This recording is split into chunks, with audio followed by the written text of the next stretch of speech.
Mereka tertawa puas saat memberiku surat cerai karena mengira aku miskin. Tapi mereka lupa bertanya siapa sebenarnya pemilik perusahaan besar tempat mereka akan mengemis besok pagi. Sebelum kita mulai lebih lanjut, yuk, tekan tombol suka, serta tombol subscribe agar tidak ketinggalan kisah menarik lainnya. Dan jangan lupa absen asal kota Bapak Ibu di kolom komentar. Semoga rezeki kita semua dilancarkan, kesehatan kita diberkahi, dan keluarga kita selalu harmonis dalam lindungannya. Amin.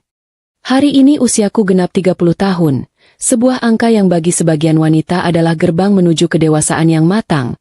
Tapi bagiku, hari ini hanyalah hari Selasa biasa yang penuh dengan aroma bawang merah dan deterjen. Sejak subuh, kakiku sudah menyentuh lantai dingin dapur, menyiapkan sarapan untuk dua manusia yang menganggapku tak lebih berharga dari taplak meja rombeng di ruang tamu. Bayu, suamiku yang tampan tapi nasib bisnisnya sedang, Senin Kamis, masih mendengkur keras di kamar, mungkin sedang bermimpi menjadi raja minyak atau setidaknya raja kasur. Sementara itu, Bu Hesti, ibu mertuaku yang terhormat, pasti sebentar lagi akan keluar kamar dengan daster batiknya, siap melakukan inspeksi harian seolah-olah dia adalah petugas dinas kesehatan yang sedang mencari jentik nyamuk di rumah kumuh. 3 tahun sudah aku menjalani sandiwara kehidupan rumah tangga yang luar biasa menguji kesabaran ini. Orang-orang di sekitar kompleks perumahan kami mengenalku sebagai Ratna, gadis desa yang beruntung dinikahi oleh Bayu, pengusaha mebel muda yang, katanya, sukses. Mereka tidak tahu betapa lucunya definisi beruntung itu jika dilihat dari kacamataku. Beruntung apanya jika setiap hari aku harus mendengar ceramah Bu Hesti tentang betapa halusnya kulit mantan pacar Bayu dulu dibandingkan tanganku yang kasar ini? Padahal, kalau dipikir-pikir, tanganku kasar bukan karena aku kurang perawatan, tapi karena aku yang mengerjakan semua pekerjaan rumah tangga di bangunan 2 lantai ini sendirian, tanpa pembantu, demi menghemat pengeluaran Bayu yang sedang seret. Memang ada seninya menjadi orang yang dianggap bodoh, karena kamu bisa melihat wajah asli orang lain tanpa filter. Aku sering menahan tawa saat melihat Bu Hesti memamerkan gelang emasnya di depan teman-teman arisan. Padahal aku tahu persis itu emas muda yang dibelinya dengan mencicil 3 kali bayar.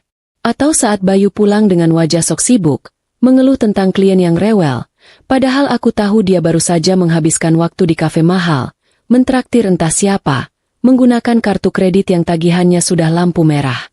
Mereka pikir aku buta huruf soal keuangan, padahal akulah yang diam-diam menyuntikkan dana ke rekening perusahaan Bayu lewat perantara, hanya agar dapur rumah ini tetap ngebul dan listrik tidak diputus PLN.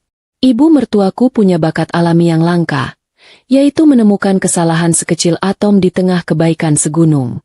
Pagi ini contohnya, saat aku menyajikan nasi goreng spesial lengkap dengan telur mata sapi yang bulat sempurna, dia hanya melirik sekilas lalu berkomentar soal piring yang katanya kurang mengkilap. Padahal, piring itu sudah kucuci 3 kali sampai rasanya piring itu lebih suci dari niat baiknya. Aku hanya mengangguk pelan, memasang wajah polos khas wanita kampung yang tidak tahu apa-apa, sambil dalam hati membayangkan menempelkan stiker, lulus uji emisi, di dahinya. Sabar, Ratna. Sabar, ini baru jam 7 pagi, perjalanan masih panjang. Sebenarnya, bukan tanpa alasan aku menyembunyikan identitas asliku di balik daster lusuh dan wajah tanpa riasan ini. Ayahku, sebelum beliau meninggal, mewariskan sebuah kerajaan bisnis batik tulis yang omsetnya bisa membuat Bayu pingsan berdiri kalau dia tahu. Ayah berpesan agar aku mencari pendamping hidup yang mencintaiku apa adanya. Bukan karena harta yang menempel di belakang nama besarku. Sayangnya, eksperimen cinta ini gagal total.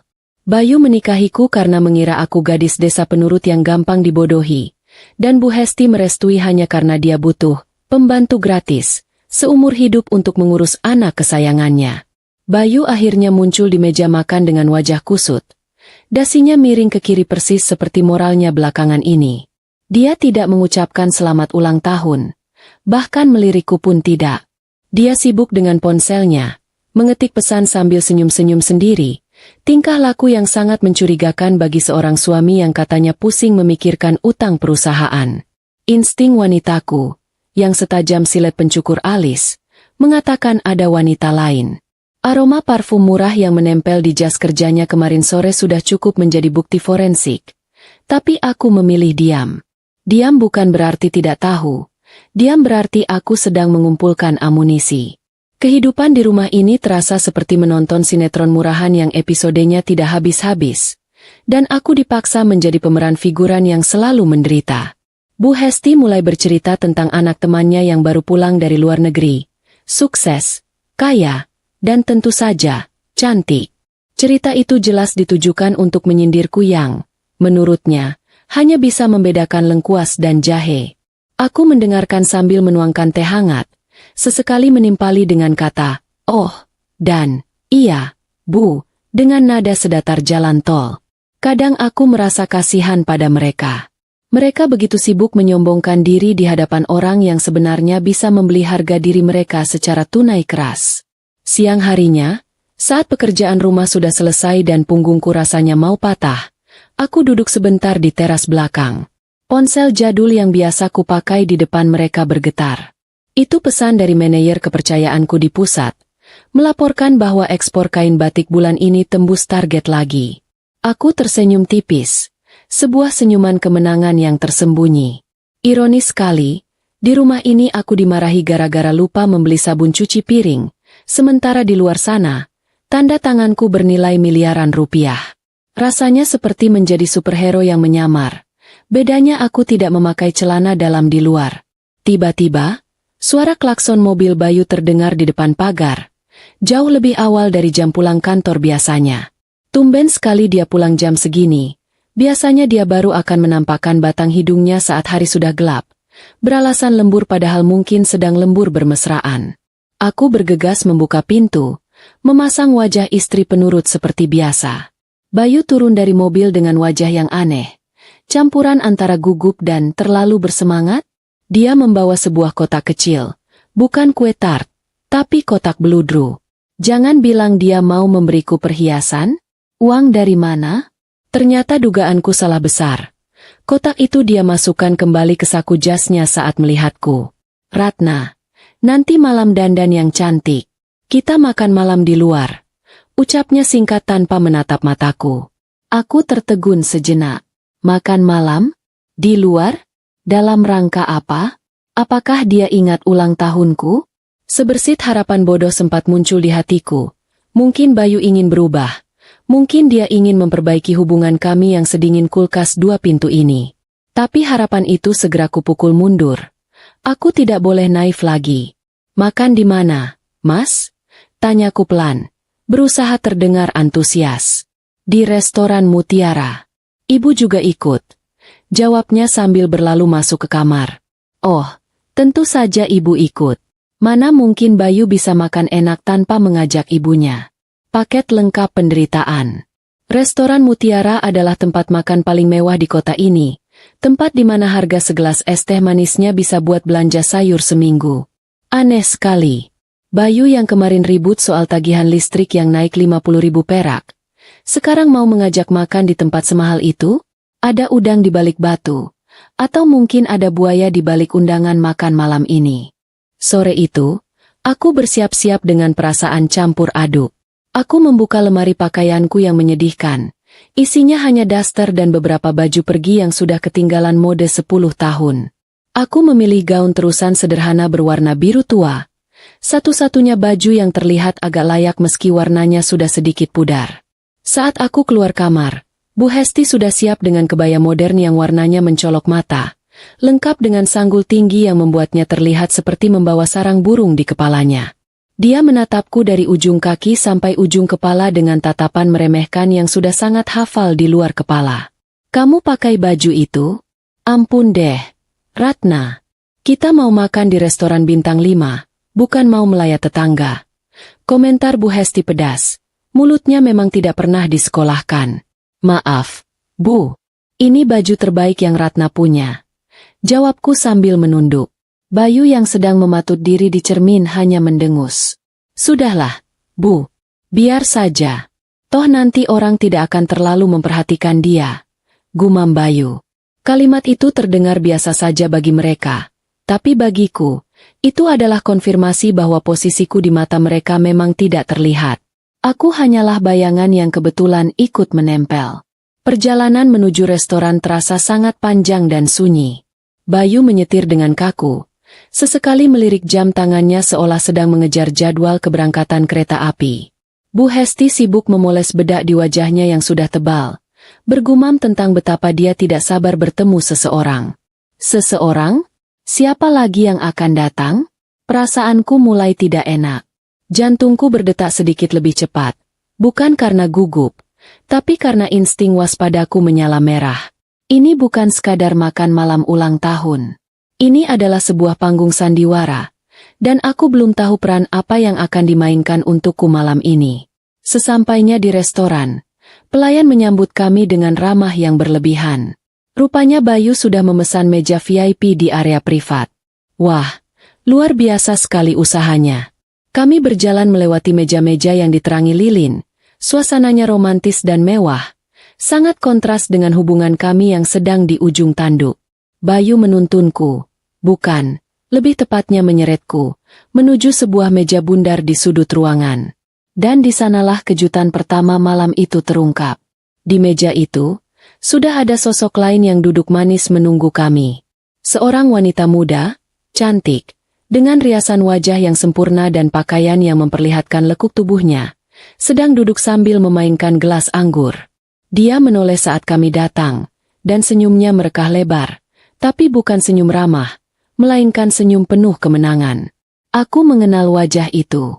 Dia Siska, sekretaris baru di kantor Bayu yang sering diceritakan Bayu sebagai karyawan teladan.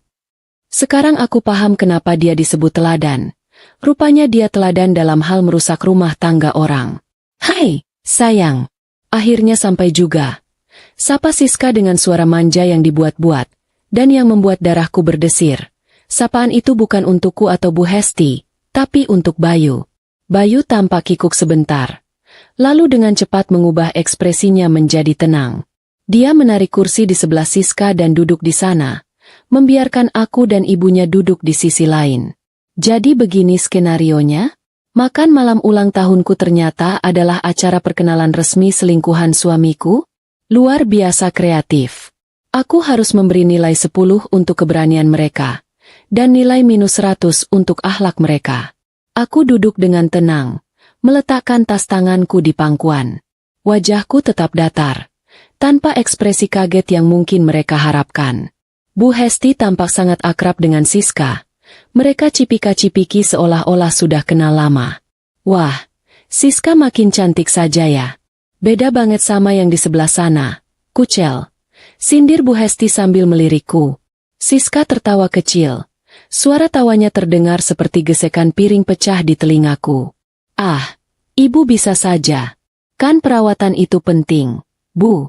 Biar suami betah di rumah, atau betah di kantor ya. Mereka tertawa bersama. Lelucon murahan. Aku hanya mengambil gelas air putih dan meminumnya sedikit untuk membasahi tenggorokan yang mulai kering. Pelayan mulai menyajikan makanan pembuka. Tapi selera makanku sudah menguap entah kemana. Aku hanya memandangi sup krim di hadapanku sambil memutar otak. Apa tujuan sebenarnya mereka mengumpulkan kami semua di sini? Kalau hanya untuk pamer kemesraan, mereka bisa melakukannya di mana saja. Pasti ada sesuatu yang besar. Sesuatu yang sudah mereka rencanakan matang-matang untuk menjatuhkanku tepat di hari ulang tahunku ini. Bayu berdeham, memecah tawa antara Bu Hesti dan Siska. Wajahnya berubah serius. Dia merogoh tas kerjanya yang diletakkan di bawah meja. Ratna, panggil Bayu. Suaranya terdengar berat, mencoba berwibawa. Makan malam ini bukan sekadar untuk merayakan ulang tahunmu.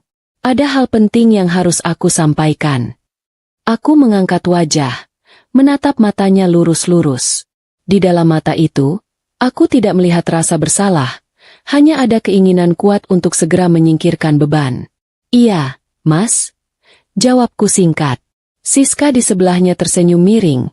Matanya berbinar licik seolah sedang menonton pertunjukan sirkus paling seru. Bu Hesti melipat tangannya di dada. Dagunya diangkat tinggi, posisi siap menyerang. Bayu mengeluarkan sebuah amplop coklat tebal dari tasnya dan meletakkannya di atas meja, tepat di depan piringku.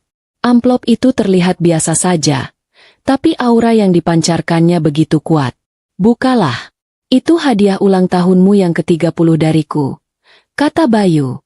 Tanganku terulur perlahan mengambil amplop itu. Kertasnya terasa dingin di ujung jariku. Suasana di meja itu hening seketika. Hanya denting sendok garpu dari meja lain yang terdengar samar. Aku membuka penutup amplop itu perlahan, menarik keluar lembaran kertas yang ada di dalamnya. Mataku menyapu baris demi baris tulisan di kertas itu. Kop surat dari pengadilan agama, perihal gugatan cerai, dan sebuah draft perjanjian pembagian harta Gonogini yang isinya sangat menggelikan. Di sana tertulis bahwa aku tidak berhak atas apapun karena selama menikah aku dianggap tidak berkontribusi secara finansial. Nol besar. Mereka ingin menendangku keluar hanya dengan pakaian yang melekat di badan. Aku menatap kertas itu, lalu menatap mereka bertiga bergantian. Jadi ini rencana besarnya? Menceraikanku di hari ulang tahunku, di depan gundiknya, dengan dukungan penuh ibunya? Dramatis sekali, seperti adegan klimaks di film yang kehabisan ide cerita. Namun, ada satu hal yang mereka lupa perhitungkan. Mereka lupa bahwa wanita yang duduk diam di hadapan mereka ini bukanlah wanita lemah yang akan menangis meraung-raung memohon belas kasihan.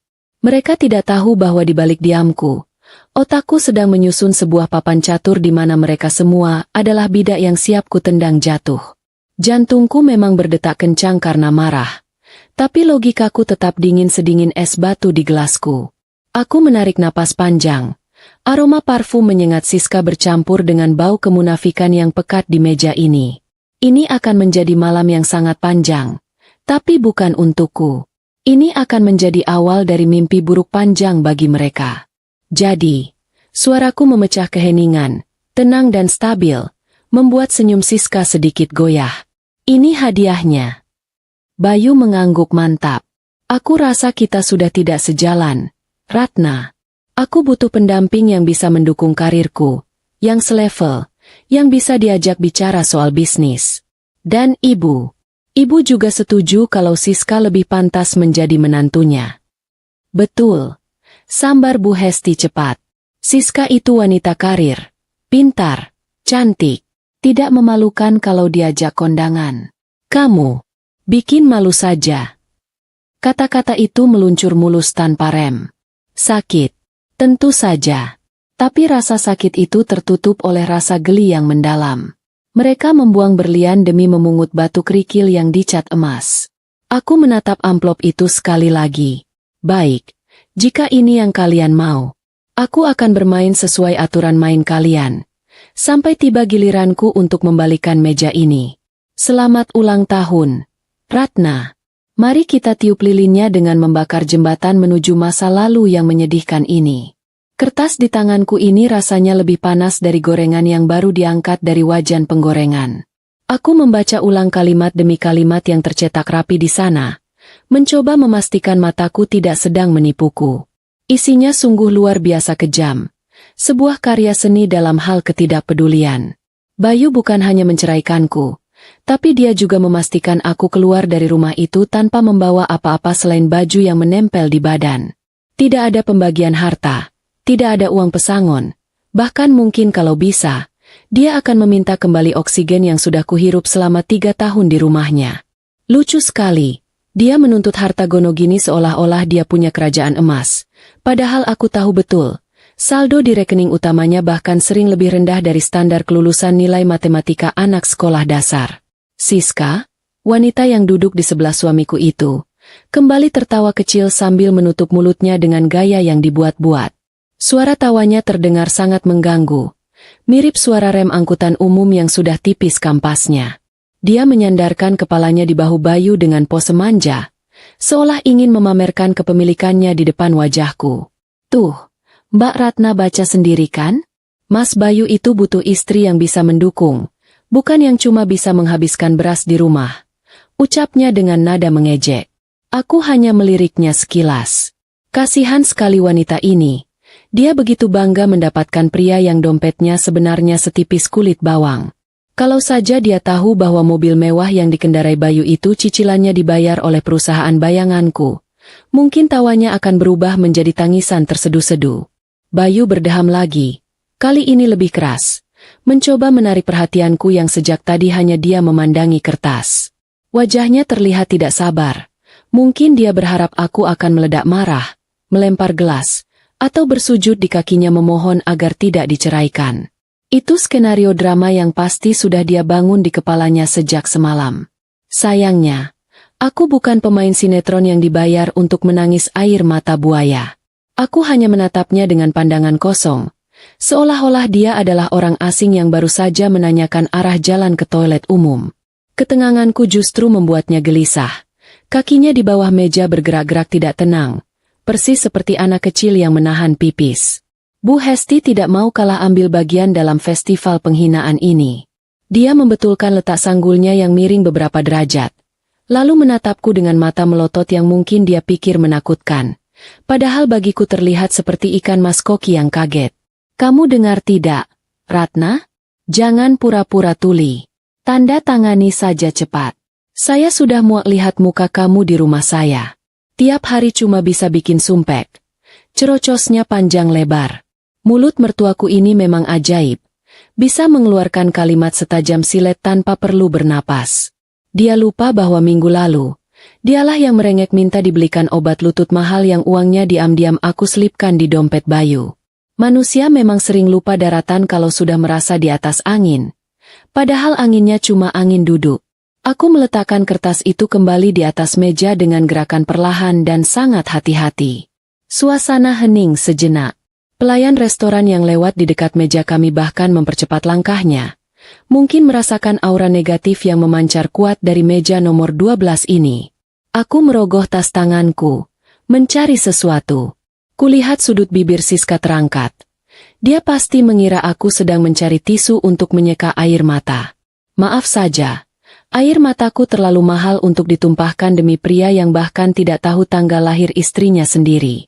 Yang kucari adalah sebuah pena bertinta hitam pekat yang selalu kubawa.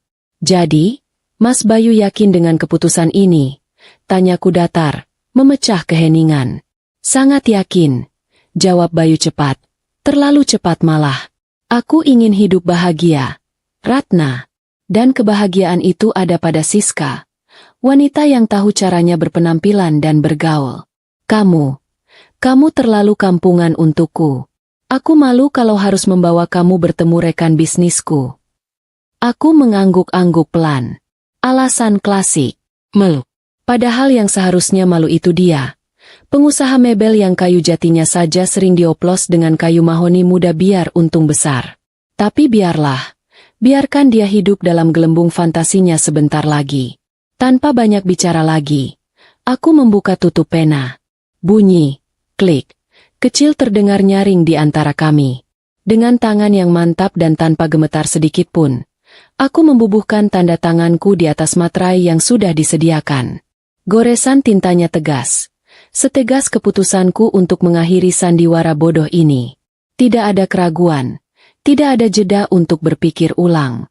Rasanya seperti melepaskan beban ransel berisi batu seberat 1 ton dari punggungku. Lega. Luar biasa lega. Tanda tangan itu bukan tanda kekalahan, melainkan tiket kebebasanku dari sirkus keluarga gila ini. Reaksi mereka sungguh di luar dugaan. Atau mungkin, sangat sesuai dugaan. Mereka bertiga melongo. Siska berhenti mengunyah makanannya. Bu Hesti mulutnya sedikit terbuka sampai lipstik merahnya terlihat retak, dan mata Bayu membelalak lebar. Mereka bingung. Mereka kecewa. Mana dramanya? Mana tangisannya? Mana adegan Ratna memohon-mohon? Keheningan yang menyelimuti mereka terasa canggung. Mereka seperti penonton yang sudah bayar tiket mahal untuk nonton konser rock. Tapi ternyata yang tampil malah grup kasidah. Ketenanganku adalah tamparan keras yang tidak berbunyi tapi menyengat panas di wajah mereka. Kamu tidak sedih? Tanya Bayu akhirnya. Suaranya terdengar ragu. Egonya jelas terluka. Pria manapun pasti ingin merasa dibutuhkan. Merasa bahwa kepergiannya adalah kiamat bagi wanitanya. Tapi aku justru terlihat seperti orang yang baru saja menang undian panci. Untuk apa sedih, Mas? Jawabku sambil menutup kembali pena itu dan memasukkannya ke dalam tas. Bukankah ini yang kalian mau? Aku cuma menuruti keinginan kalian. Harusnya kalian senang dong. Kok malah bengong seperti ayam sakit? Sindiran halusku baru saja mendarat mulus. Wajah Bu Hesti memerah padam, menahan amarah karena merasa diremehkan oleh menantu yang selama ini dia anggap bodoh. Dasar perempuan tidak punya hati, sembur Bu Hesti. Suaranya meninggi membuat beberapa tamu di meja sebelah menoleh. Suami minta cerai kok malah tenang-tenang saja. Memang dasar kamu itu numpang hidup, makanya tidak punya rasa memiliki. Aku tersenyum tipis. Senyum yang nyaris tak terlihat. Numpang hidup? Kalau saja Bu Hesti tahu bahwa rumah yang dia tempati itu sertifikatnya sudah digadaikan Bayu Kerentenir dan aku yang menebusnya diam-diam bulan lalu, mungkin dia akan kena serangan jantung mendadak di sini. Tapi aku menahan diri. Belum saatnya membuka kartu as. Biarkan mereka merasa menang di babak ini. Kemenangan semu itu akan membuat jatuhnya nanti terasa lebih sakit. Siska yang merasa momen kemenangannya kurang dramatis, mencoba memanaskan suasana lagi. Dia sengaja memeluk lengan Bayu lebih erat dan mencium pipinya di depanku. Sudahlah, Bu. Jangan diladeni. Orang kampung memang begitu. Otaknya tidak sampai. Yang penting kan sekarang Mas Bayu sudah milik Siska seutuhnya. Kita bisa liburan ke Bali minggu depan kan, Mas? Pakai uang tabungan kita. Aku hampir tersedak ludahku sendiri mendengar kata, tabungan. Tabungan apa? Celengan ayam jago plastik di kamar? Setahuku kartu kredit Bayu sudah limit semua. Tapi aku hanya diam, menikmati kebodohan mereka yang terpampang nyata tanpa saringan. Silakan, kataku sambil mendorong amplop itu kembali ke arah Bayu. Sudah selesai, kan? Urusanku di sini sudah beres. Kalian bisa lanjutkan pestanya. Selamat menikmati makan malamnya, dan selamat menikmati hidup baru kalian yang luar biasa itu. Aku menekankan kata, luar biasa, dengan nada yang mengandung arti ganda. Luar biasa hancurnya nanti. Maksudku, aku mulai menggeser kursi ke belakang, bersiap untuk berdiri. Makanan di piringku sama sekali belum kusentuh. Biarlah. Selera makanku terlalu berharga untuk dihabiskan bersama para pengkhianat ini. Mau kemana kamu? Sentak Bayu. Nadanya sedikit panik. Mungkin dia tidak menyangka aku akan pergi secepat ini. Biasanya aku akan menunggu sampai mereka selesai makan, lalu membereskan sisa-sisa mereka seperti pelayan setia. Pulang, Mas. Ralat. Maksudku, pergi. Jawabku santai sambil berdiri tegak. Aku merapikan sedikit gaun biruku yang sederhana. Kan aku sudah bukan istrimu lagi secara agama, dan sebentar lagi secara hukum. Jadi aku tidak punya kewajiban menemani kalian makan. Lagi pula, aku tidak mau jadi obat nyamuk di antara pasangan serasi ini. Bu Hesti mendengus kasar, membuang muka. Siska menatapku dengan tatapan jijik, seolah aku adalah kuman penyakit yang harus segera disingkirkan. Ya sudah sana pergi. Jangan lupa angkut barang-barang rongsokanmu dari rumah anakku malam ini juga. Awas kalau ada yang tertinggal, saya bakar. Ancam Bu Hesti. Tenang saja, Bu. Tidak akan ada yang tersisa. Bahkan debu pun tidak akan saya tinggalkan. Balasku sambil menatap matanya tajam. Tatapan itu membuat Bu Hesti sedikit keder dan memutus kontak mata. Aku melangkah meninggalkan meja itu tanpa menoleh lagi. Langkahku terasa ringan, seiringan kapas yang terbawa angin. Di belakangku, samar-samar kudengar Bayu memanggil pelayan dengan nada kesal. Mungkin mulai pusing memikirkan tagihan makan malam mewah ini yang harus dia bayar sendiri tanpa bantuanku. Rasanya manis sekali. Saat mencapai pintu keluar restoran, udara malam menerpa wajahku. Dingin, tapi menyegarkan. Aku menghirup napas dalam-dalam, mengisi paru-paruku dengan udara kebebasan. 3 tahun aku terpenjara dalam sangkar emas palsu, dan malam ini, pintu sangkar itu terbuka lebar. Di seberang jalan, sebuah mobil sedan hitam mengkilap sudah terparkir rapi dengan mesin menyala. Itu bukan taksi daring, itu jemputan pribadiku. Sopir kepercayaanku, Pak Tejo, sudah berdiri di samping pintu penumpang, membukakan pintu dengan sikap hormat yang tidak pernah kudapatkan dari suamiku sendiri. Aku masuk ke dalam mobil, merasakan empuknya jok kulit asli yang nyaman. Sudah selesai, Non? Tanya Pak Tejo sambil melirik lewat kaca spion tengah. Sudah, Pak. Jalankan rencana B sekarang. Perintahku singkat. Siap, Non. Mobil melaju membelah jalanan kota. Aku mengeluarkan ponsel, memblokir nomor Bayu dan Bu Hesti. Selesai sudah babak menyedihkan dalam hidupku.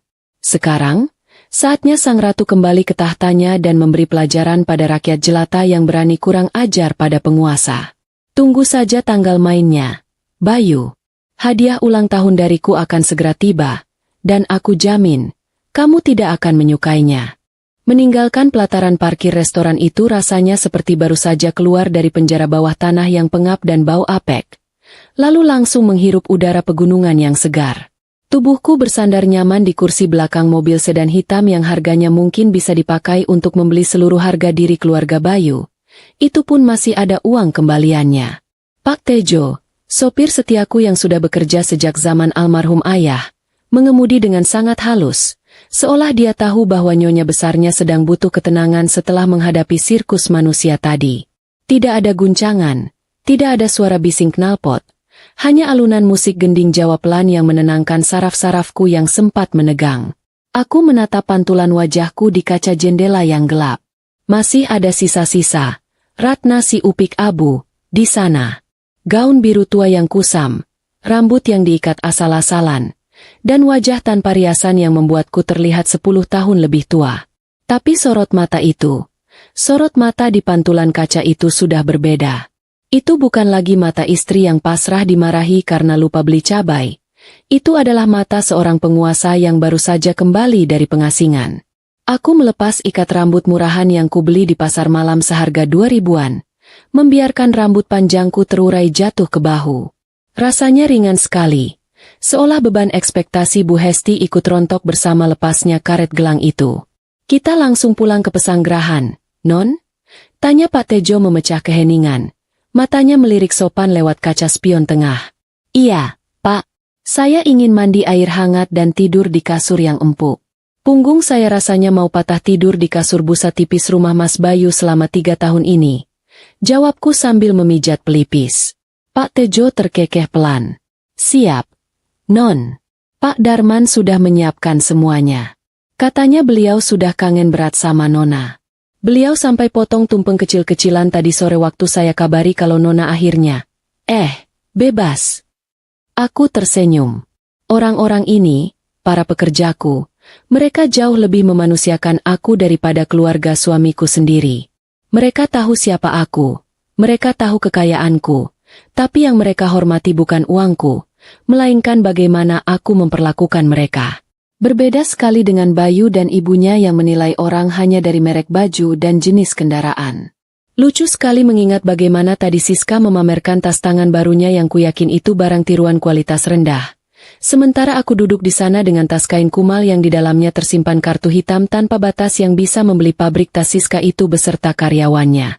Perjalanan menuju rumah asliku memakan waktu sekitar 30 menit. Menjauh dari hiruk-pikuk kota menuju kawasan elit di kaki bukit yang udaranya lebih dingin. Saat mobil mulai memasuki gerbang tinggi berwarna hitam dengan ukuran batik emas, 2 orang satpam berseragam rapi langsung berdiri tegak dan memberi hormat. Gerbang itu terbuka otomatis, mempersilakan sang pemilik sah untuk masuk kembali ke istananya. Halaman luas yang ditanami rumput Jepang terawat menyambutku, diterangi lampu-lampu taman yang temaram dan elegan. Rumah ini, atau lebih tepat disebut istana kecil, adalah warisan ayah. Bangunan bergaya kolonial dengan sentuhan Jawa yang kental. Pendopo luas di depan, pilar-pilar putih kokoh, dan tentu saja, garasi yang berjejer mobil-mobil koleksi ayah yang selama ini hanya dipanaskan mesinnya oleh Pak Tejo. Bayangkan kalau Bayu melihat tempat ini. Matanya pasti akan melompat keluar. Dan Bu Hesti mungkin akan langsung terkena serangan darah tinggi mendadak karena sadar dia baru saja membuang menantu yang memiliki rumah impiannya. Pikiran jahat itu membuatku tersenyum geli. Maafkan hamba MU ini Tuhan. Tapi membayangkan wajah menderita mereka sungguh hiburan tersendiri malam ini. Begitu turun dari mobil, Pak Darman, kepala pengurus rumah tangga yang rambutnya sudah memutih semua, menyambutku dengan senyum lebar yang tulus. Dia membungkuk sedikit. Gaya lama yang tak pernah bisa diubahnya. Sugeng rawuh, Nona muda. Selamat datang kembali di rumah. Sapanya dengan suara bergetar haru. Terima kasih, Pak Darman. Jangan panggil Nona muda lagi ah. Saya sudah janda sekarang. Candaku garing. Pak Darman tertawa renyah. Janda kembang yang kaya raya. Non. Itu namanya aset berharga. Mari masuk. Air panas dengan aroma melati sudah siap di kamar mandi utama. Masuk ke dalam rumah. Aku disambut aroma cendana yang khas. Aroma kemewahan dan ketenangan yang sudah 3 tahun kurindukan. Aku berjalan melewati ruang tamu yang dihiasi lukisan-lukisan mahal karya maestro terkenal. Kakiku melangkah di atas lantai marmer dingin yang berkilau. Kontras sekali dengan lantai ubin retak di rumah kontrakan Bayu yang setiap hari harus kupel sampai kinclong. Rasanya seperti mimpi. Tapi ini nyata. Ini adalah hidupku yang sebenarnya. Eksperimen menjadi orang miskin sudah selesai. Dan hasilnya membuktikan bahwa cinta tulus tanpa memandang harta itu, setidaknya bagi Bayu, adalah omong kosong belaka.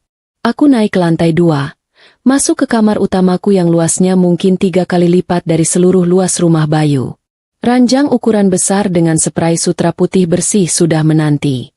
Aku melempar tas kumalku ke sofa, lalu berjalan menuju cermin besar di meja rias. Aku menatap diriku sendiri. Wajah lelah, mata sedikit bengkak karena kurang tidur.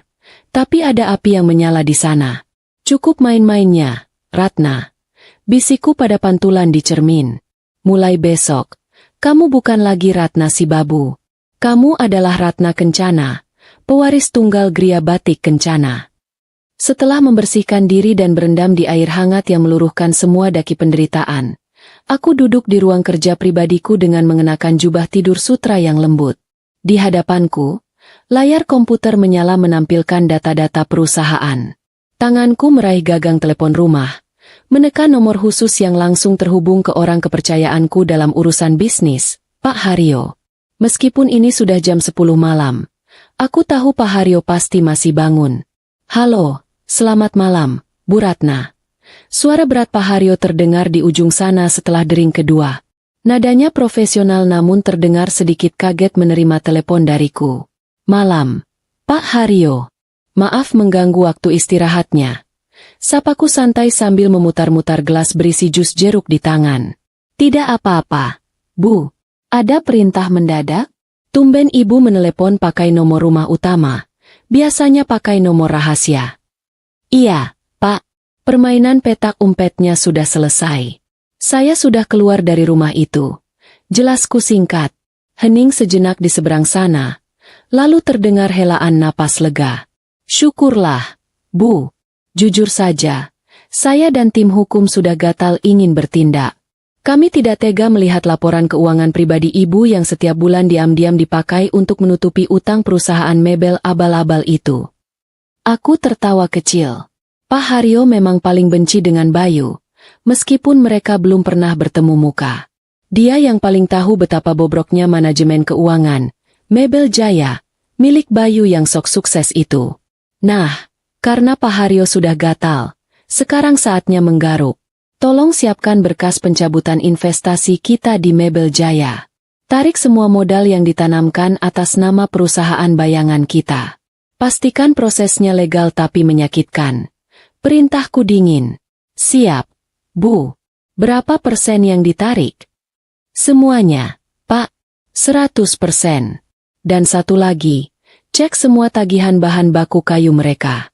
Setahu saya, pemasok utama kayu mereka juga masih satu grup dengan kita, kan? Betul, Bu. CV Kayu Abadi itu anak perusahaan kita yang dikelola Pak Rudi. Bagus. Telepon Pak Rudi besok pagi buta. Bilang padanya untuk menagih semua tunggakan pembayaran bahan baku yang sudah jatuh tempo. Jangan dikasih kelonggaran lagi, walau sehari pun. Kalau mereka tidak bisa bayar tunai besok, stop pengiriman kayu detik itu juga. Wah, ini namanya serangan fajar, Bu. Mereka pasti kelimpungan. Tanpa modal dan bahan baku, pabrik mereka akan berhenti beroperasi dalam 2 hari. Suara Pak Haryo terdengar antusias, seolah dia baru saja mendapat mainan baru. Itu tujuannya, Pak. Oh ya, satu lagi. Tolong cek status sertifikat rumah yang ditinggali keluarga mereka. Bayu menggadaikannya ke bank rekanan kita bulan lalu untuk gaya hidup pacar barunya. Kan? Iya, Bu. Dan ibu yang menjadi penjamin rahasianya agar pinjaman itu cair. Cabut jaminan itu. Biarkan bank memproses penyitaan sesuai prosedur kalau dia gagal bayar cicilan bulan ini. Dan setahu saya, dia sudah nunggak 2 bulan, kan? Betul, Bu. Jadi besok bank sudah bisa melayangkan surat peringatan keras atau langsung pasang pelang sita. Aku tersenyum puas. Rencana ini tersusun rapi di kepalaku seperti menyusun kepingan teka-teki gambar. Bayu pikir dia menceraikanku berarti dia bebas. Dia lupa bahwa kebebasannya selama ini disokong oleh tiang-tiang penyangga yang kubangun. Sekarang, aku merobohkan tiang itu satu persatu. Laksanakan semuanya mulai besok pagi, Pak Haryo. Buat mereka sarapan dengan surat tagihan, bukan nasi uduk, tutupku. Siap laksanakan, Bu Ratna. Selamat istirahat. Senang mendengar suara ibu yang kembali berwibawa seperti dulu. Aku meletakkan gagang telepon. Lega. Rasanya separuh beban hidupku melayang pergi. Aku berjalan menuju balkon kamar, membuka pintu kaca lebar yang menghadap ke taman belakang. Angin malam menerpa wajahku, membawa aroma bunga sedap malam yang baru mekar. Dari sini, aku bisa melihat lampu-lampu kota di kejauhan yang berkelap-kelip. Di salah satu titik lampu di sana, ada Bayu, Bu Hesti, dan Siska yang mungkin sedang tertawa-tawa merayakan kemenangan mereka, membakar uang yang sebenarnya tidak mereka miliki. Kebayang tidak sih wajah mereka besok pagi? Saat Bayu datang ke kantor dengan gaya sok bos, lalu mendapati telepon yang berdering tiada henti dari para penagih utang. Saat Bu Hesti sedang asyik menyiram bunga lalu tiba-tiba ada petugas bank yang menempelkan stiker merah di pagar rumahnya. Drama sesungguhnya baru akan dimulai. Dan kali ini, sutradaranya adalah aku. Aku tidak butuh air mata untuk membalas dendam. Aku hanya butuh tanda tangan dan sedikit strategi bisnis. Tiba-tiba, mataku tertuju pada sebuah bingkai foto kecil di atas meja nakas di samping tempat tidur. Itu foto ayah dan aku saat wisuda sarjanaku dulu. Ayah tersenyum bangga sambil merangkul bahuku. Dadaku terasa sedikit sesak. Maafkan Ratna. Yah, Ratna gagal menemukan lelaki yang tulus seperti yang ayah minta. Ratna sudah mencoba menjadi wanita sederhana, menekan ego, menyembunyikan semua kemewahan ini demi mencari hati yang murni. Tapi ternyata zaman sekarang, hati yang murni itu langka, lebih langka daripada badak bercula satu. Yang banyak beredar adalah hati yang silau harta. Aku mengambil foto itu, mengusapnya perlahan. Ayah jangan sedih ya di sana. Ratna baik-baik saja. Ratna cuma salah pilih orang. Tapi Ratna janji tidak akan membiarkan orang salah itu menginjak-injak martabat keluarga kita lagi. Ratna akan ambil balik semua yang pernah Ratna kasih ke mereka, sampai ke remah-remah terakhir. Aku meletakkan kembali foto itu. Kesedihan sesaat itu segera kuganti dengan tekad yang bulat. Tidak ada gunanya meratapi susu yang sudah tumpah. Lebih baik aku beli sapi baru dan memproduksi susu sendiri. Malam semakin larut. Tubuhku mulai menuntut haknya untuk istirahat. Aku merebahkan diri di atas kasur king size yang empuknya seperti memeluk awan. Selimut tebal membungkus tubuhku, hangat dan nyaman. Tidak ada suara dengkuran Bayu yang bising seperti suara mesin diesel rusak. Tidak ada omelan Bu Hesti yang menyuruhku mematikan lampu demi hemat listrik. Hanya ada ketenangan. Sebelum memejamkan mata, aku membayangkan esok hari. Besok aku akan pergi ke salon langgananku dulu, melakukan perawatan dari ujung rambut sampai ujung kaki. Aku akan membuang semua baju lusuh itu dan kembali mengenakan pakaian yang layak. Aku harus tampil prima saat mereka datang mengemis nanti. Karena aku yakin, 100% yakin, begitu roda nasib berputar dan menghantam wajah mereka, tempat pertama yang akan mereka cari adalah alamat ini. Mereka belum tahu alamat ini, tapi takdir, dan sedikit campur tanganku, pasti akan menuntun mereka kemari untuk sebuah pertunjukan terakhir. Selamat tidur, Ratna. Mimpi indah. Besok kita akan menonton pertunjukan runtuhnya sebuah kesombongan. Dan untuk Bayu, Selamat menikmati malam terakhirmu sebagai orang yang merasa kaya, karena besok, kamu akan bangun sebagai orang paling miskin di dunia, miskin harta dan miskin hati. Lampu kamarku padamkan. Gelap menyelimuti, tapi hatiku terang benderang. Dendam terindah adalah menjadi sukses dan bahagia tanpa mereka. Sambil sesekali mencubit aliran dana mereka sampai mereka menjerit, tentu saja. Itu bonus hiburan. Matahari pagi ini bersinar sangat cerah, secerah masa depanku yang baru saja terbit kembali. Namun aku yakin awan mendung tebal sedang menggantung tepat di atas atap rumah kontrakan Bayu. Aku terbangun bukan karena teriakan Bu Hesti yang menyuruh mengepel lantai, melainkan karena kicauan burung gereja di taman samping kamar dan aroma kopi tubruk yang menyusup lembut dari celah pintu. Menggeliat di kasur empuk tanpa ada rasa pegal sedikit pun adalah kemewahan yang sudah lama aku lupakan. Rasanya seperti tulang-tulangku baru saja dirakit ulang. Aku melirik jam dinding. Pukul 9 pagi. Tuhan, nikmat sekali rasanya bangun siang tanpa rasa bersalah. Hari ini aku memutuskan untuk memanjakan diri, melakukan balas dendam pada tubuhku yang sudah 3 tahun ditelantarkan. 3 orang pegawai salon langganan ibuku dulu sudah datang ke rumah. Siap, memperbaiki, penampilan Ratna si Upik Abu menjadi Ratna sang ratu. Mulai dari lulur, pijat seluruh badan, sampai perawatan rambut yang kusutnya mirip benang layangan aduan. Sambil menikmati pijatan di bahu, aku membayangkan apa yang sedang terjadi di seberang kota sana. Apakah Bayu sudah bangun? Atau dia masih bermimpi sedang mandi uang? Padahal sebentar lagi dia akan mandi keringat dingin? Sementara aku menikmati aromaterapi serai yang menenangkan, kekacauan yang sudah kuprediksi mulai terjadi di rumah Bayu. Seperti yang dilaporkan oleh mata-mata setiaku, siapa lagi kalau bukan Satpam Kompleks Perumahan Bayu yang ternyata masih saudara jauh Pak Tejo. Pagi di sana dimulai dengan jeritan. Bukan jeritan kebahagiaan, tapi jeritan Siska. Rupanya, air di kamar mandi mati total karena pompa airnya rusak dan belum diperbaiki. Bayu yang biasanya mengandalkanku untuk memanggil tukang servis, kini kelimpungan. Siska yang terbiasa hidup nyaman, harus mandi pakai gayung dengan air sisa di bak yang mungkin tinggal semata kaki. Drama pagi yang menyegarkan. Bayu berangkat ke kantornya dengan perasaan yang mungkin masih berbunga-bunga. Mengira hari ini adalah awal kebebasannya. Dia membawa Siska, tentu saja, karena wanita itu merengek minta diajak ke kantor untuk pamer status barunya sebagai calon nyonya bos. Sesampainya di kantor, Mebel Jaya, Bayu melangkah masuk dengan dagu terangkat tinggi, menyapa karyawannya dengan gaya sok akrab yang dibuat-buat. Dia duduk di kursi pimpinannya, memutar-mutar pena, merasa dirinya adalah penguasa dunia. Siska duduk di sofa tamu, sibuk memilih-milih tas mahal di majalah mode, membayangkan kartu kredit Bayu siap digesek sampai tipis. Namun, ketenangan itu tidak bertahan lama, bahkan tidak sampai secangkir kopi Bayu habis. Telepon di meja kerjanya berdering nyaring. Suaranya seperti sirine tanda bahaya. Itu panggilan dari Pak Rudi, kepala gudang pabrik. Pak Bayu. Gawat, Pak. Suara Pak Rudi terdengar panik di ujung sana. Ada apa sih, Ruth? Pagi-pagi sudah teriak-teriak. Santai sedikit kenapa? Jawab Bayu meremehkan. Truk pengiriman kayu jati dari CV Kayu Abadi batal datang hari ini. Pak. Mereka bilang pengiriman di stop total. Jantung Bayu pasti mencelos mendengar itu. Apa maksudmu di stop? Kita kan pelanggan lama. Saya telepon mereka sekarang.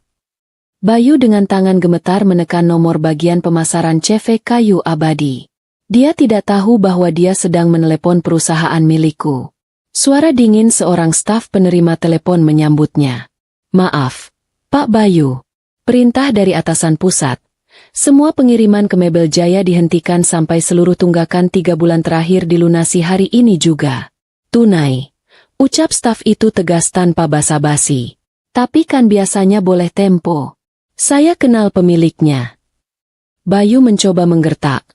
Padahal dia tidak kenal siapa pemilik aslinya. Kebijakan baru. Pak, tidak ada uang. Tidak ada kayu. Dan kalau sampai jam 12 siang ini tidak ada pelunasan, kami anggap kerjasama batal sepihak. Selamat pagi. Sambungan telepon diputus sepihak. Bayu menatap gagang telepon itu dengan mulut menganga, seolah benda itu baru saja berubah menjadi ular berbisa. Belum sempat Bayu menarik napas, pintu ruangannya diketuk kasar. Masuklah kepala bagian keuangannya. Wajahnya pucat pasi seperti mayat hidup. "Pak, ada masalah besar," katanya lirih. "Apa lagi?" "Kayu belum datang, sekarang apa lagi?" bentak Bayu. Keringat mulai membasahi dahinya. Siska di sofa mulai terlihat tidak nyaman. Majalah modenya ditutup. Para investor utama kita yang selama ini menyuntikkan dana operasional. Mereka menarik semua sahamnya pagi ini. Mereka mengirim surat pencabutan modal. Rekening perusahaan kita kosong melompong.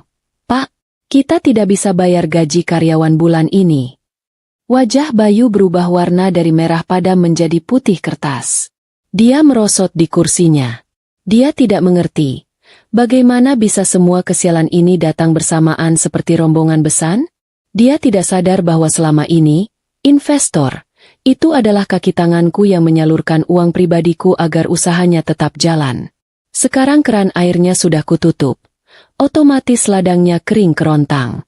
Siska yang sedari tadi diam, mulai panik bukan karena nasib perusahaan, tapi karena nasib belanjanya. "Mas Bayu, kok jadi begini? Terus janji kamu mau belikan aku tas baru hari ini gimana? Kartu kamu masih bisa dipakaikan?" Tanyanya tanpa empati sedikit pun. Bayu menatap Siska dengan tatapan nanar. Di saat genting begini, wanita itu malah menanyakan tas? Di mana Ratna yang dulu selalu menenangkannya saat ada masalah? Ratna yang akan memijat kepalanya dan membuatkan teh hangat. Bahkan ikut memikirkan solusi? Dia baru sadar. Ratna sudah dia usir tadi malam. "Diam dulu kamu, Siska. Pusing aku," bentak Bayu untuk pertama kalinya. Siska terlonjak kaget. Matanya berkaca-kaca. Bukan karena sedih, tapi karena egonya tergores. Di tempat lain, tepatnya di rumah kontrakan Bayu, Bu Hesti sedang mengalami serangan jantung ringan jilid 2. Saat sedang asyik ngerumpi dengan tetangga di depan pagar, sebuah mobil dinas bank berhenti. 2 orang petugas berseragam rapi turun membawa map dan gulungan lakban merah. "Selamat siang, Bu. Kami dari pihak bank." Sapa petugas itu sopan tapi tegas. "Ada apa ya? Mau nawarin tabungan?" "Saya lagi sibuk," jawab Bu Hesti ketus. Masih berusaha menjaga wibawa di depan tetangga. "Bukan, Bu. Kami mau menyampaikan surat penyitaan. Cicilan rumah ini sudah menunggak 3 bulan, dan penjamin utama atas nama Ibu Ratna sudah mencabut jaminannya pagi ini. Jadi sesuai prosedur, kami harus menyegel rumah ini dalam waktu 2x24 jam jika tidak ada pelunasan." Dunia Bu Hesti serasa berputar. Tetangga-tetangga yang tadi mendengarkan ceritanya tentang menantu baru yang kaya raya, kini saling berbisik sambil menahan tawa. Malunya bukan main. Rasanya Bu Hesti ingin berubah menjadi butiran debu saat itu juga. "Ratna?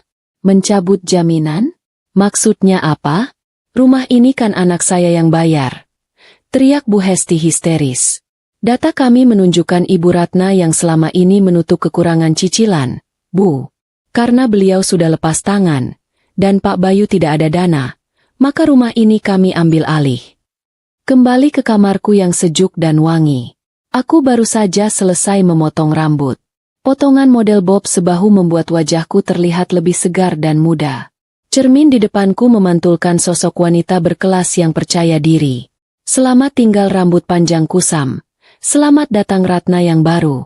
Aku mengambil ponselku, mengecek notifikasi. Laporan dari Pak Haryo masuk bertubi-tubi.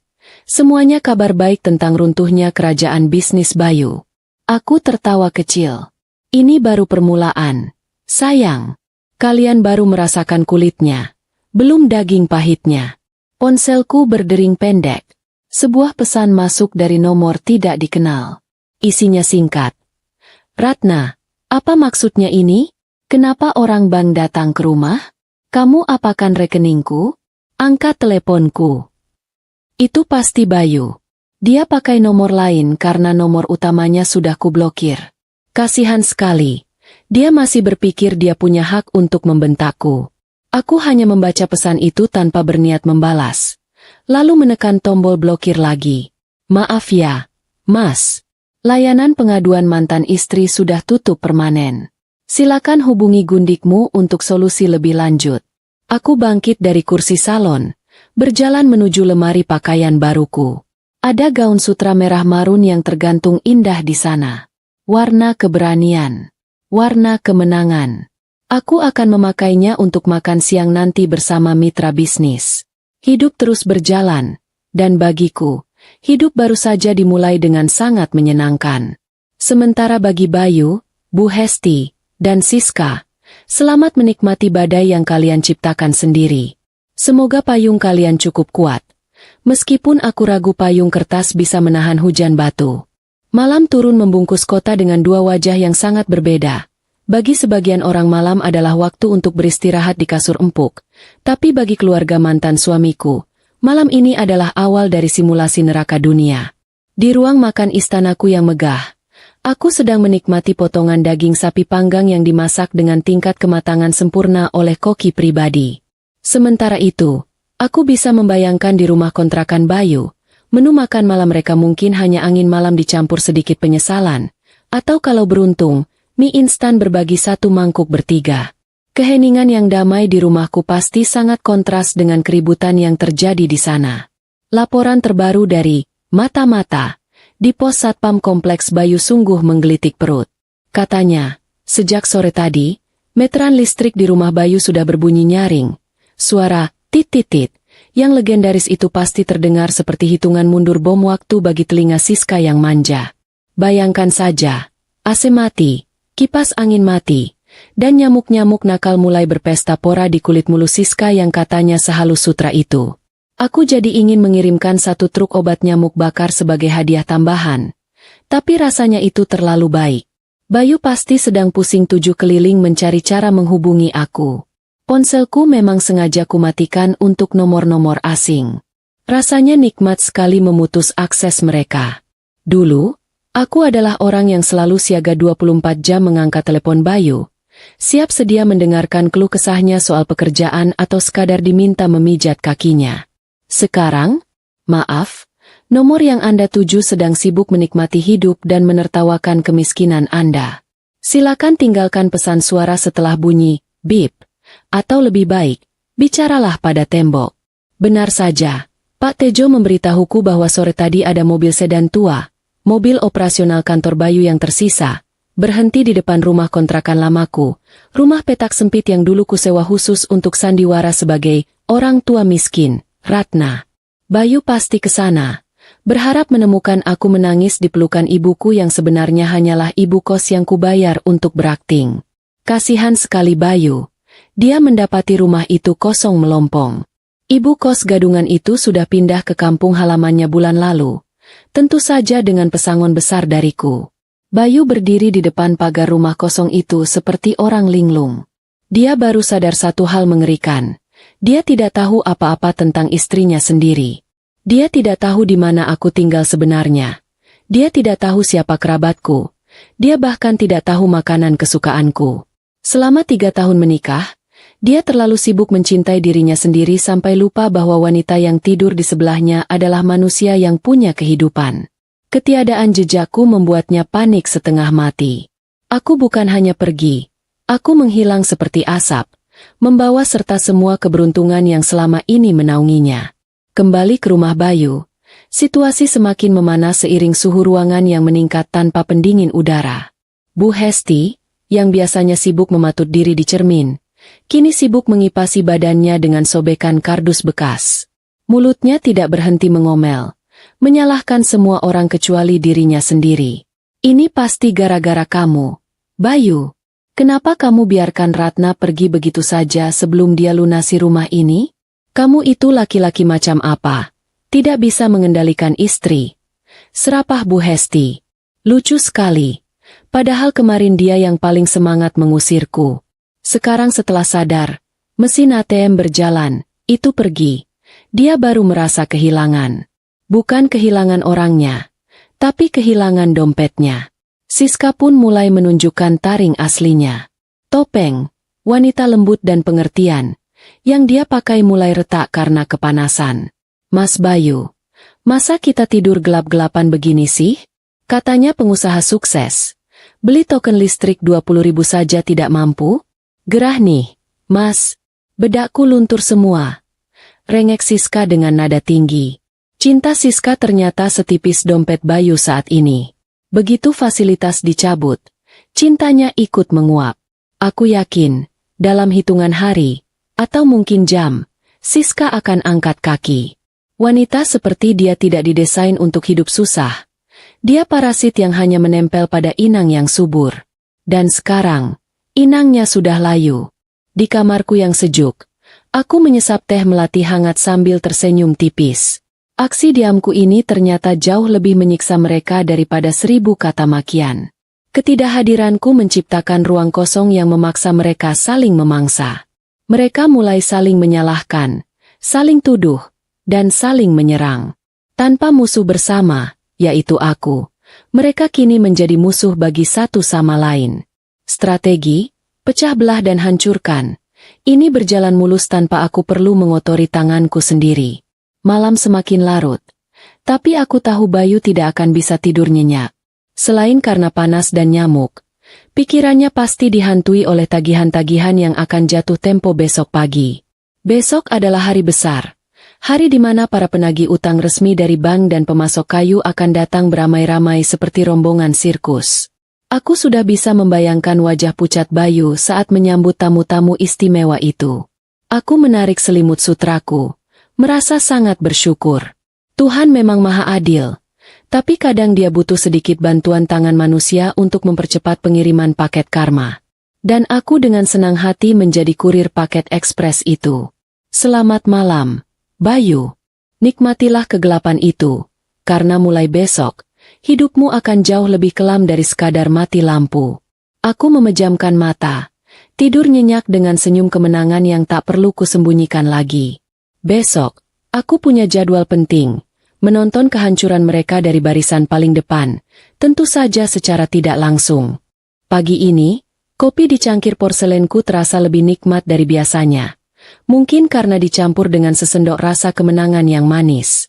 Aku berdiri di depan cermin setinggi plafon di ruang gantiku, mematut diri. Sosok di cermin itu bukan lagi Ratna si upik abu yang dasteran dan bau bawang, melainkan Ratna sang ratu batik. Aku mengenakan setelan kerja terbaikku, sebuah blus sutra berwarna emas dipadu dengan rok batik tulis motif parang rusak, motif yang melambangkan kekuatan dan pantang menyerah.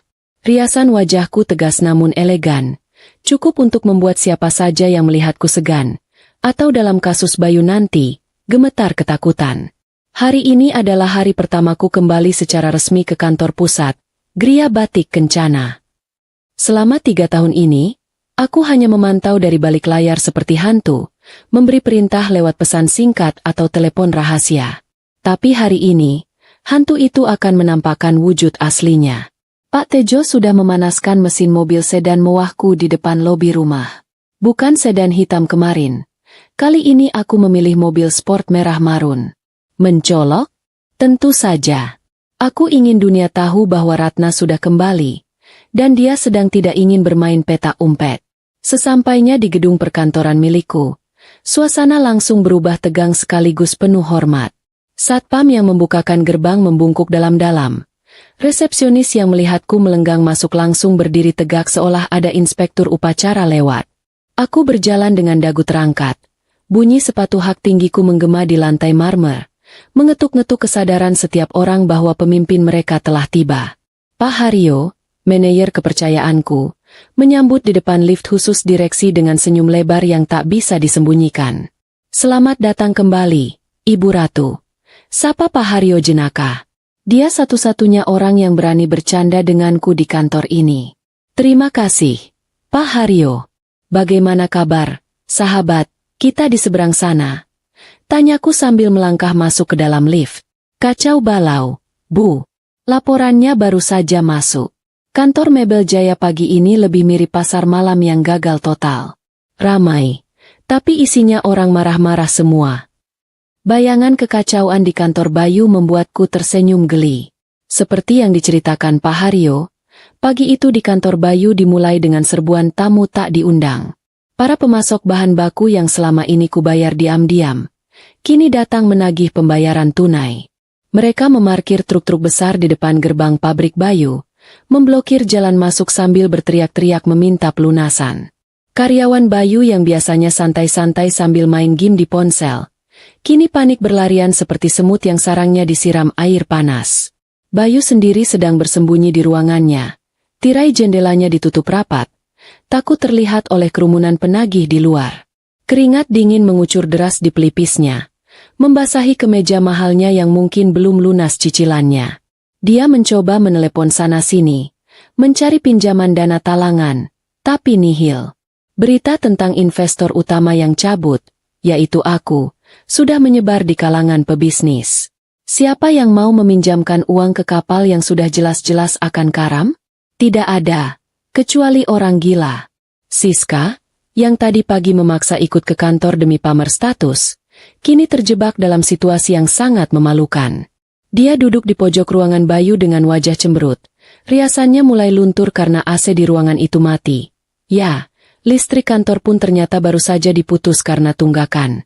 Mas Bayu, ini gimana sih? Katanya mau ajak aku belanja tas? Kok malah dikepung preman begini? Panas tahu, rengek Siska. Bayu yang sudah di ujung tanduk akhirnya meledak. Bisa diam tidak? Kamu tidak lihat aku lagi mau gila? Tas melulu yang ada di otakmu. Bantu mikir kek. Siska terlonjak kaget. Ini pertama kalinya Bayu membentaknya sekasar itu. Bibirnya manyun, air mata buayanya mulai keluar. Tapi Bayu kali ini tidak peduli. Di tengah kepanikan itu, telepon di meja Bayu berbunyi. Itu panggilan dari Bu Hesti. Bayu mengangkatnya dengan tangan gemetar, berharap ada kabar baik. Mungkin ibunya menemukan harta karun di halaman belakang. Bayu, tolong ibu. Orang bank datang lagi. Mereka bawa polisi. Mereka mau mengosongkan rumah sekarang juga. Barang-barang ibu ditaruh di teras seperti barang rongsokan. Kamu di mana? Cepat pulang, urus ini. Jerit Bu Hesti histeris di ujung telepon. Bayu lemas. Ponselnya terlepas dari genggaman dan jatuh ke meja. Rumah disita. Pabrik dikepung. Uang nol. Dia benar-benar sudah jatuh tertimpa tangga. Lalu kejatuhan cat. Dan digigit anjing pula. Di kantorku yang sejuk dan wangi aromaterapi lavender, aku duduk di kursi kebesaranku, memutar-mutar pena emas.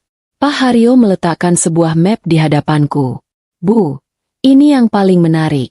Staf pemasaran Pak Bayu, si Anton, baru saja menghubungi kantor kita.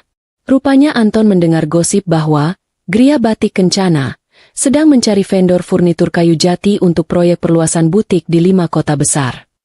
Aku mengangkat alis. Oh ya? Anton itu memang cerdas. Sayang bosnya bodoh. Lalu Anton menyarankan Bayu untuk mengajukan proposal kerja sama ke kita. Katanya, ini satu-satunya jalan keluar untuk mendapatkan uang muka besar yang bisa dipakai melunasi utang-utang mendesak hari ini. Bayu setuju. Dia sangat antusias. Dia pikir ini adalah pertolongan dari langit. Jelas Pak Haryo sambil menahan tawa. Aku tertawa lepas. Pertolongan dari langit? Lucu sekali. Ini bukan pertolongan. Ini adalah umpan pancing yang kulempar ke kolam keruh, dan ikan bodoh itu langsung memakannya bulat-bulat tanpa dikunyah. Jadi, Bayu mau bertemu dengan pemilik Gria Batik Kencana? Tanyaku memastikan. Betul, Bu. Dia memohon-mohon pada sekretaris saya untuk diberikan jadwal pertemuan hari ini juga. Dia bilang ini masalah hidup dan mati. Dia ingin mempresentasikan produk mebelnya langsung di hadapan pemilik perusahaan. Dia tidak tahu siapa pemiliknya.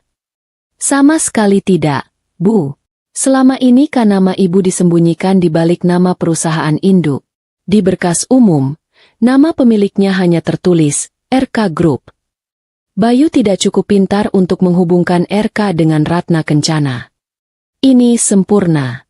Rencanaku berjalan lebih mulus dari jalan tol yang baru diaspal. Bayu akan datang ke sini, ke kandang macan, dengan harapan mendapatkan belas kasihan dan uang, tanpa tahu bahwa macan yang menunggunya adalah mantan istri yang dia hina kemarin sore. Baik, Pak Haryo. Terima permohonan pertemuannya. Atur jadwal besok jam 10 pagi. Bilang padanya, pemilik perusahaan adalah orang yang sangat perfeksionis dan tidak suka orang terlambat.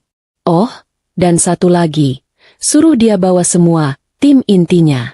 Aku ingin melihat sirkus lengkap.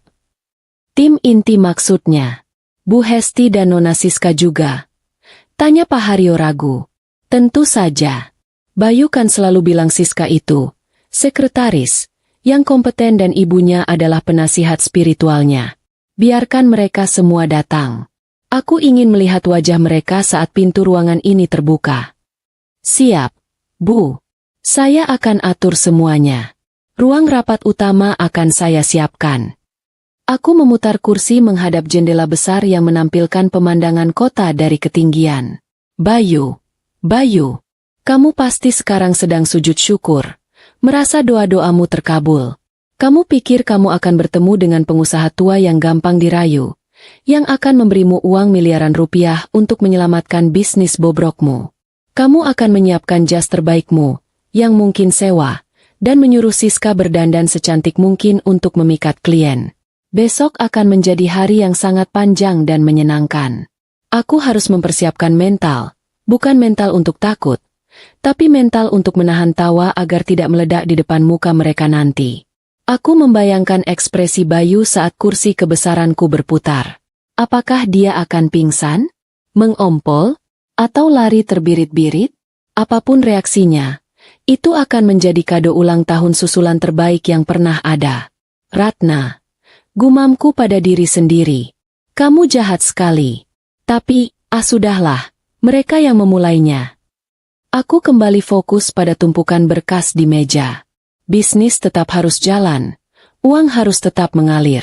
Bedanya, sekarang aku bekerja untuk diriku sendiri, bukan untuk membiayai gaya hidup parasit.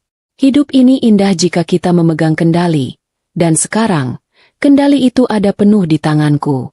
Bersiaplah, Bayu. Pertunjukan babak terakhir akan segera dimulai. Siang itu, di tengah kepanikan yang nyaris membuat kepala Bayu meledak, secercah harapan muncul bagaikan pelangi di tengah badai sampah. Telepon dari sekretaris, Gria Batik Kencana, yang mengonfirmasi jadwal pertemuan besok pagi, diterima Bayu dengan tangan gemetar saking senangnya. Dia berteriak kegirangan di ruang kerjanya yang panas, memeluk gagang telepon seolah benda itu adalah jimat penyelamat nyawa. Terima kasih, Tuhan. Terima kasih. Serunya. Dia yakin seyakin-yakinnya bahwa ini adalah jawaban atas doa-doanya yang baru dia panjatkan 5 menit lalu saat kepepet. Dia tidak tahu bahwa doa itu dikabulkan bukan oleh Tuhan, tapi oleh mantan istrinya yang sedang bosan dan butuh hiburan. Namun, euforia itu harus ditunda sebentar karena kenyataan pahit kembali menampar pipinya bolak-balik. Sore harinya, proses eksekusi rumah mewah yang mereka tempati tidak bisa ditawar lagi. Petugas bank bekerja dengan efisiensi yang mengerikan. Barang-barang pribadi Bayu, Bu Hesti, dan Siska sudah ditumpuk di halaman depan seperti lapak barang loak. Tetangga-tetangga yang dulu sering disindir Bu Hesti karena miskin, kini berdiri berjejer di balik pagar, menonton pertunjukan gratis itu sambil makan gorengan. Tatapan mereka adalah campuran antara rasa kasihan dan rasa, syukur deh, kena batunya. Aduh. Pelan-pelan dong angkat sofanya. Itu impor dari Italia. Teriak Bu Hesti pada kuli angkut yang sedang memindahkan sofa besar ke atas truk bak terbuka sewaan. Bu, ini sofa buatan Jepara, labelnya masih ada. Sahut kuli itu polos, membuat wajah Bu Hesti merah pada menahan malu. Kebohongannya selama ini terkelupas satu persatu. Dengan sisa uang tunai yang ada di dompet, yang jumlahnya menyedihkan, Bayu berhasil menyewa sebuah rumah peta kecil di kawasan padat penduduk, masuk ke dalam gang sempit yang hanya muat satu motor.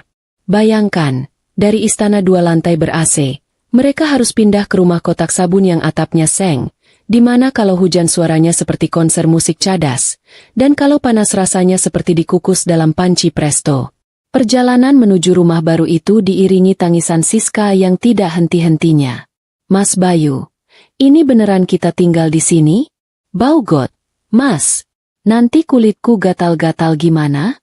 Tas-tasku mau ditaruh di mana? Ini kamarnya cuma satu. Rengeknya.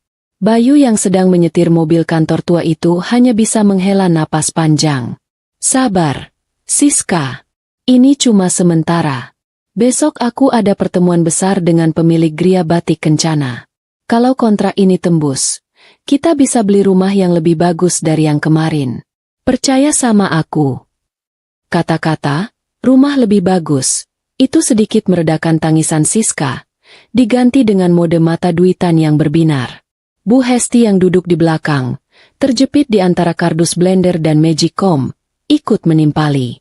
Awas ya Bayu, kamu harus pastikan berhasil. Ibu tidak sudi tinggal di tempat kumuh ini lama-lama. Nanti kalau teman arisan ibu tahu, mau ditaruh di mana muka ibu?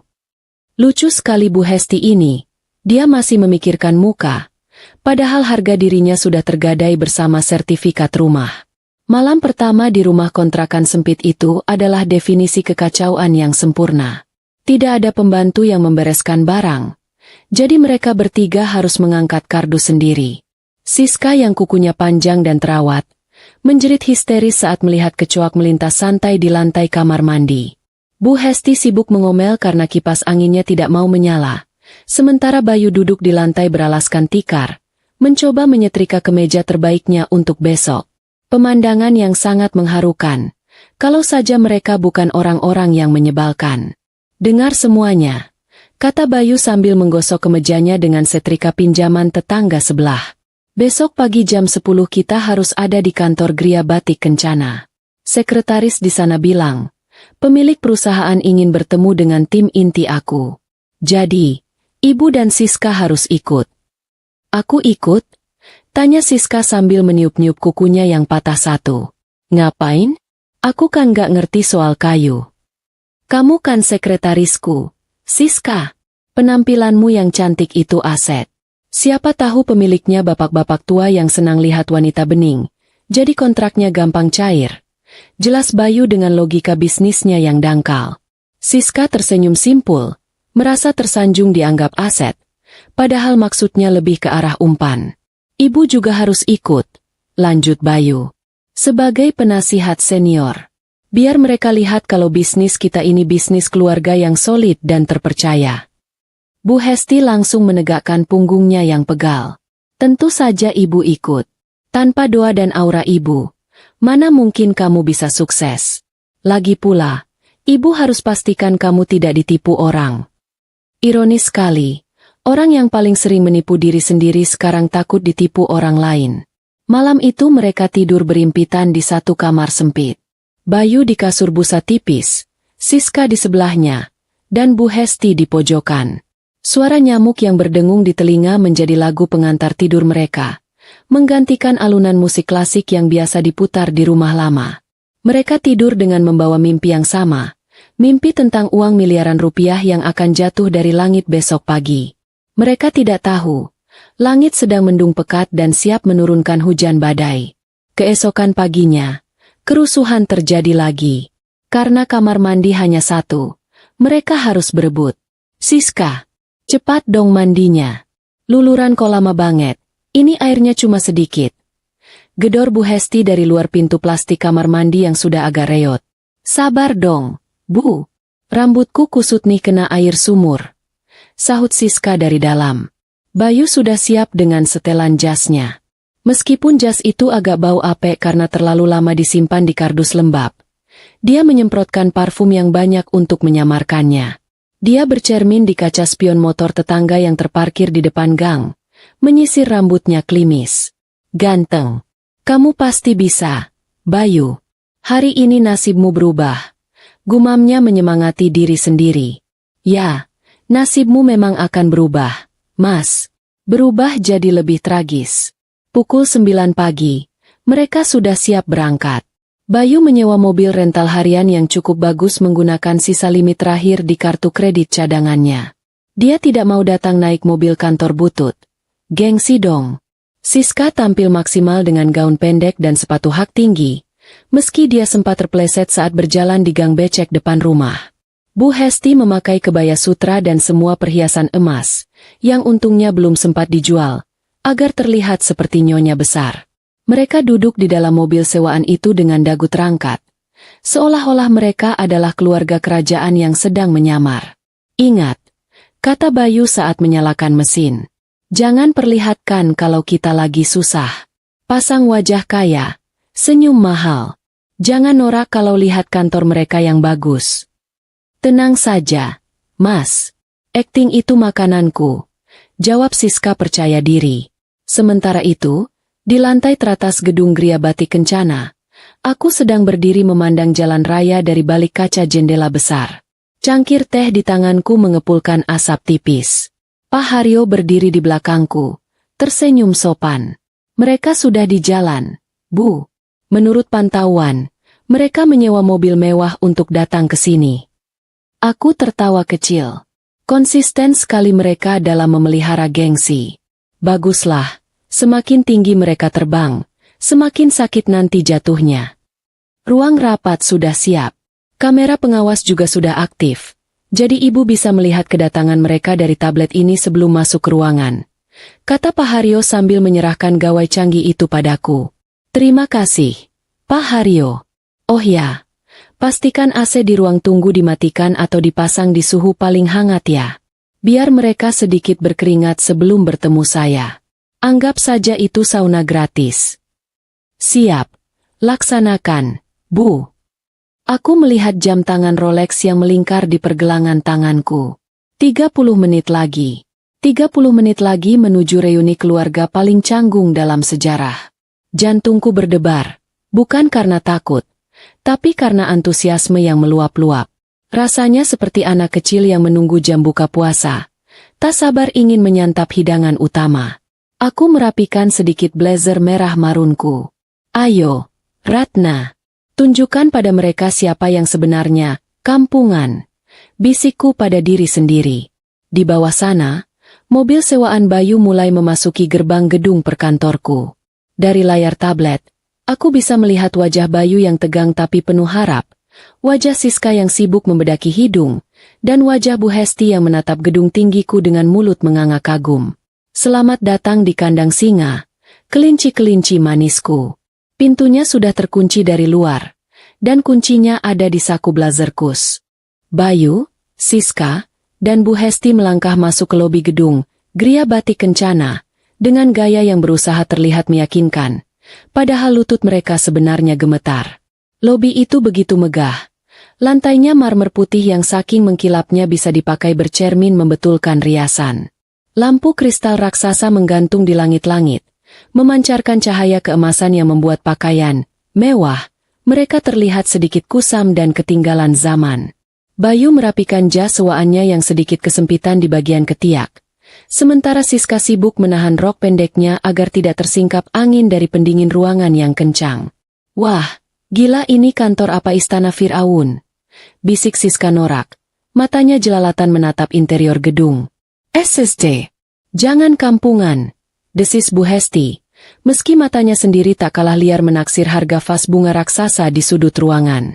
Ingat, kita ini investor potensial. Pasang muka mahal. Mereka berjalan menuju meja resepsionis. Seorang wanita muda dengan seragam batik elegan menyambut mereka tanpa senyum. Tatapannya dingin seolah sedang melihat 3 ekor lalat yang nyasar masuk ke restoran bintang 5. Selamat pagi. Ada keperluan apa? Tanya resepsionis itu datar. Saya Bayu dari Mebel Jaya. Saya sudah ada janji temu dengan pemilik perusahaan, Pak atau Ibu pemilik, jam 10 pagi ini. Jawab Bayu dengan percaya diri yang dipaksakan, sambil meletakkan kartu namanya di meja.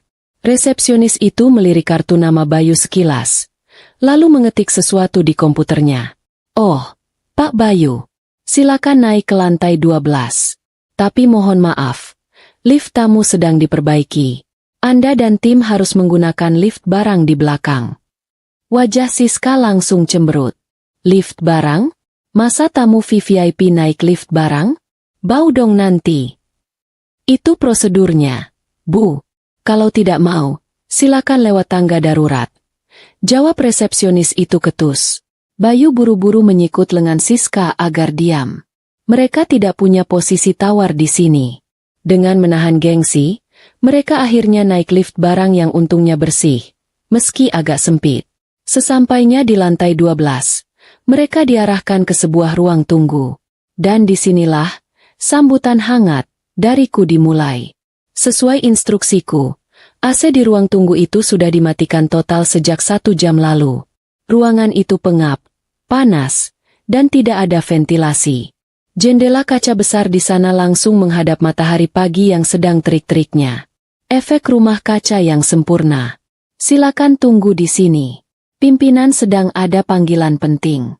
Jangan keluar ruangan sebelum dipanggil, kata staf yang mengantar mereka, lalu menutup pintu rapat-rapat. 5 menit pertama, mereka masih bisa duduk tenang. 10 menit berlalu, Bayu mulai melonggarkan dasinya yang terasa mencekik. 15 menit kemudian, bencana kosmetik mulai terjadi. Keringat mulai bercucuran di dahi Siska, membuat bedak tebalnya luntur membentuk alur-alur sungai kecil di wajahnya. Maskaranya meleleh, membuatnya terlihat seperti panda yang habis menangis. Mas Bayu, panas banget sih. Ini kantor elit kok nggak punya AC? Mukaku hancur nih. Keluh Siska sambil mengipasi wajahnya dengan majalah bisnis. Sabar, Siska. Mungkin AC-nya lagi rusak. Tahan sedikit, demi kontrak miliaran. Hibur Bayu. Padahal punggungnya sendiri sudah basah kuyup oleh keringat. Kemeja putih di balik jasnya sudah jiplak di badan. Bu Hesti tak kalah menderita. Kebaya sutra dan korset ketat yang dipakainya membuat dia sesak napas. Wajahnya merah padam seperti kepiting rebus. Dia mencoba duduk anggun, tapi keringat yang mengalir di lehernya membuatnya gatal luar biasa. Aduh, gatal semua badan ibu. Ini ujian mau jadi orang kaya begini amat ya. Gerutu Bu Hesti sambil menggaruk punggungnya dengan pulpen. 30 menit mereka dipanggang di dalam sauna VVIP itu. Mereka gelisah, haus, dan kepanasan. Penampilan orang kaya yang mereka bangun susah payah pagi tadi sudah hancur lebur. Bayu terlihat kusut, Siska belepotan, dan Bu Hesti tampak lelah. Tepat saat Siska hendak menjerit minta pulang, pintu ruangan terbuka. Pak Haryo muncul dengan wajah segar dan senyum ramah yang mencurigakan. Maaf menunggu lama. Pimpinan kami sudah siap menerima Anda. Silakan masuk ke ruang rapat utama. Bayu langsung berdiri, mencoba merapikan rambutnya yang lepek. Dia menarik napas panjang, mengumpulkan sisa-sisa wibawanya. Ayo, Bu, Siska. Ini saatnya. Senyum. Perintah Bayu. Mereka berjalan keluar dari ruang pengap itu menuju sebuah pintu ganda besar dari kayu jati ukiran yang terlihat sangat mengintimidasi. Jantung Bayu berdegup kencang. Di balik pintu itu ada harapan, ada uang, ada masa depan.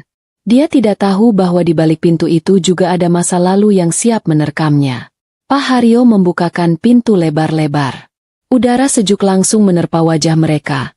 Kontras dengan ruang tunggu tadi. Ruangan itu sangat luas, didominasi ornamen kayu dan batik klasik.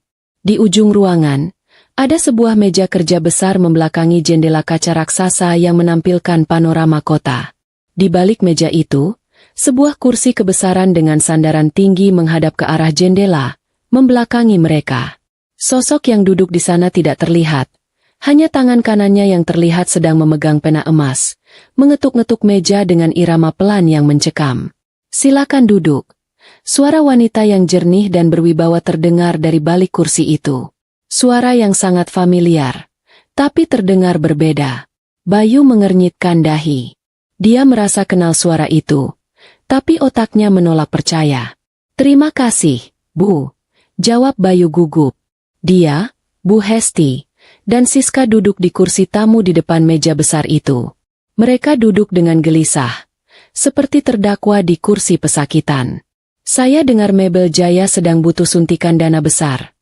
Tanya sosok itu lagi, masih membelakangi mereka. Betul, Bu, jawab Bayu terbata-bata. Kami adalah perusahaan bona fide dengan kualitas ekspor. Kami sedang, sedikit ada masalah arus kas karena ekspansi. Tapi secara fundamental kami kuat. Ibu tidak akan rugi berinvestasi pada kami. Bayu berbohong dengan lancar.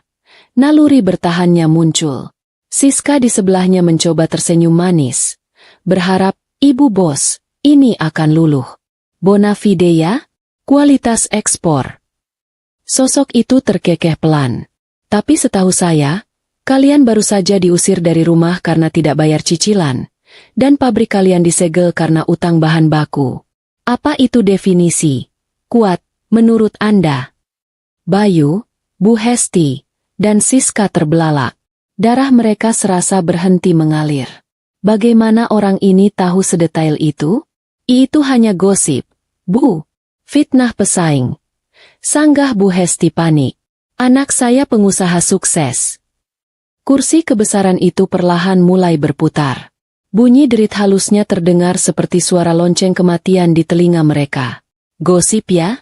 Fitnah ya? Saat kursi itu berputar penuh, wajah sosok itu akhirnya terlihat jelas di bawah sorotan lampu.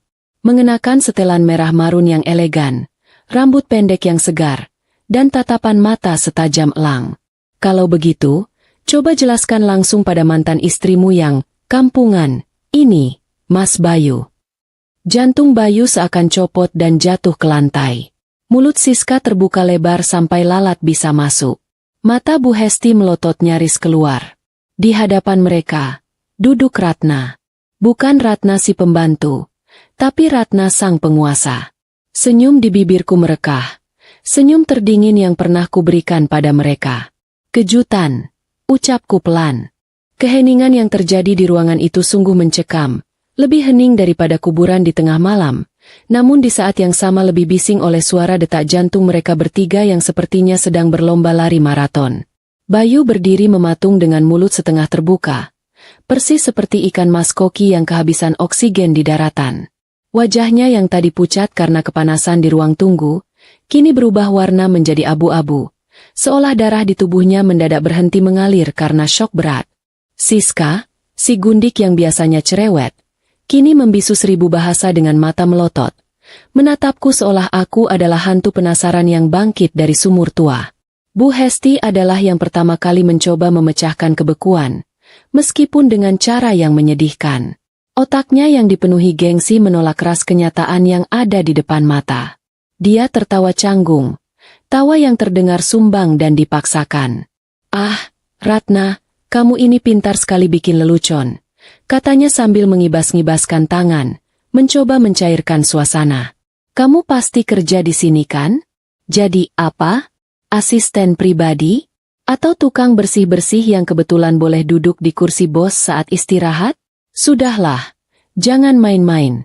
Panggilkan pemilik aslinya. Kami tidak punya waktu meladeni babu. Aku menatap ibu mertuaku, mantan ibu mertua, ralat, dengan rasa kasihan yang mendalam. Penyakit penyangkalan ternyata memang berbahaya, bisa membuat orang halusinasi di siang bolong. Aku tidak menjawab ucapannya. Aku hanya menekan tombol interkom di meja kerjanya. Pak Haryo, tolong bawakan berkas riwayat bantuan dana untuk Mebel Jaya ke ruangan saya sekarang. Perintahku tegas. Baik, Bu Ratna. Sahut suara Pak Haryo dari pengeras suara, terdengar jelas dan penuh hormat. Mendengar nama, Bu Ratna, disebut dengan nada penuh kepatuhan oleh manajer senior tadi. Tawa Bu Hesti langsung mati seketika. Lehernya seolah tercekik. Bayu akhirnya menemukan kembali kemampuan bicaranya. Meski suaranya terdengar seperti tikus terjepit pintu. Ratna, jadi selama ini, penanam modal utama itu kamu? Tanyanya terbata-bata. Lututnya lemas. Dia merosot kembali ke kursinya, menatapku dengan pandangan kosong. Aku memutar kursi sedikit ke kiri dan ke kanan, menikmati momen ini. Selamat pagi, Mas Bayu. Selamat datang di dunia nyata. Iya, betul sekali. Penanam modal misterius yang selalu menyelamatkan pantat perusahaanmu setiap kali kamu salah urus. Itu aku. Orang yang melunasi cicilan rumah mewah agar ibumu bisa pamer ke teman arisannya. Itu aku. Istri yang kamu bilang, numpang hidup, dan kampungan, ini, sebenarnya adalah orang yang memberi makan egomu selama 3 tahun terakhir. Siska menjerit kecil. Tangannya menutup mulutnya yang belepotan lipstik luntur. Bohong, Mas Bayu. Dia pasti bohong. Masa dia kaya raya? Kalau kaya, kenapa dulu mau hidup susah sama Mas Bayu? Kenapa bajunya jelek terus? Pertanyaan bodoh dari orang yang dangkal. Aku tersenyum miring. Karena aku mencari ketulusan. Siska, sesuatu yang tidak kalian miliki. Aku ingin tahu apakah suamiku mencintaiku sebagai Ratna, atau mencintaiku karena uangku. Dan terima kasih, berkat kalian, eksperimen itu berhasil. Hasilnya? 0 besar. Kalian gagal total. Pak Haryo masuk membawa tumpukan map tebal. Dia meletakkannya di hadapan Bayu dengan bunyi buk yang cukup keras. Silakan diperiksa, Pak Bayu. Itu semua bukti transfer dan surat perjanjian utang piutang atas nama perusahaan bayangan Bu Ratna ke perusahaan Bapak. Totalnya? Wah, kalau dihitung bisa buat beli harga diri Bapak 10 kali lipat. Sindir Pak Haryo pedas. Bayu membuka map itu dengan tangan gemetar. Matanya memindai angka-angka fantastis yang tertera di sana. Angka-angka yang selama ini dia hamburkan untuk memanjakan Siska, untuk membeli mobil, untuk gaya hidup sok kaya, ternyata berasal dari keringat istri yang dia hina setiap hari. Wajah Bayu hancur. Rasa malu, penyesalan, dan ketakutan bercampur menjadi satu adonan pahit yang harus dia telan bulat-bulat. Ratna, aku minta maaf. Ucap Bayu lirih. Kepalanya tertunduk dalam. Aku tidak tahu, sungguh aku tidak tahu.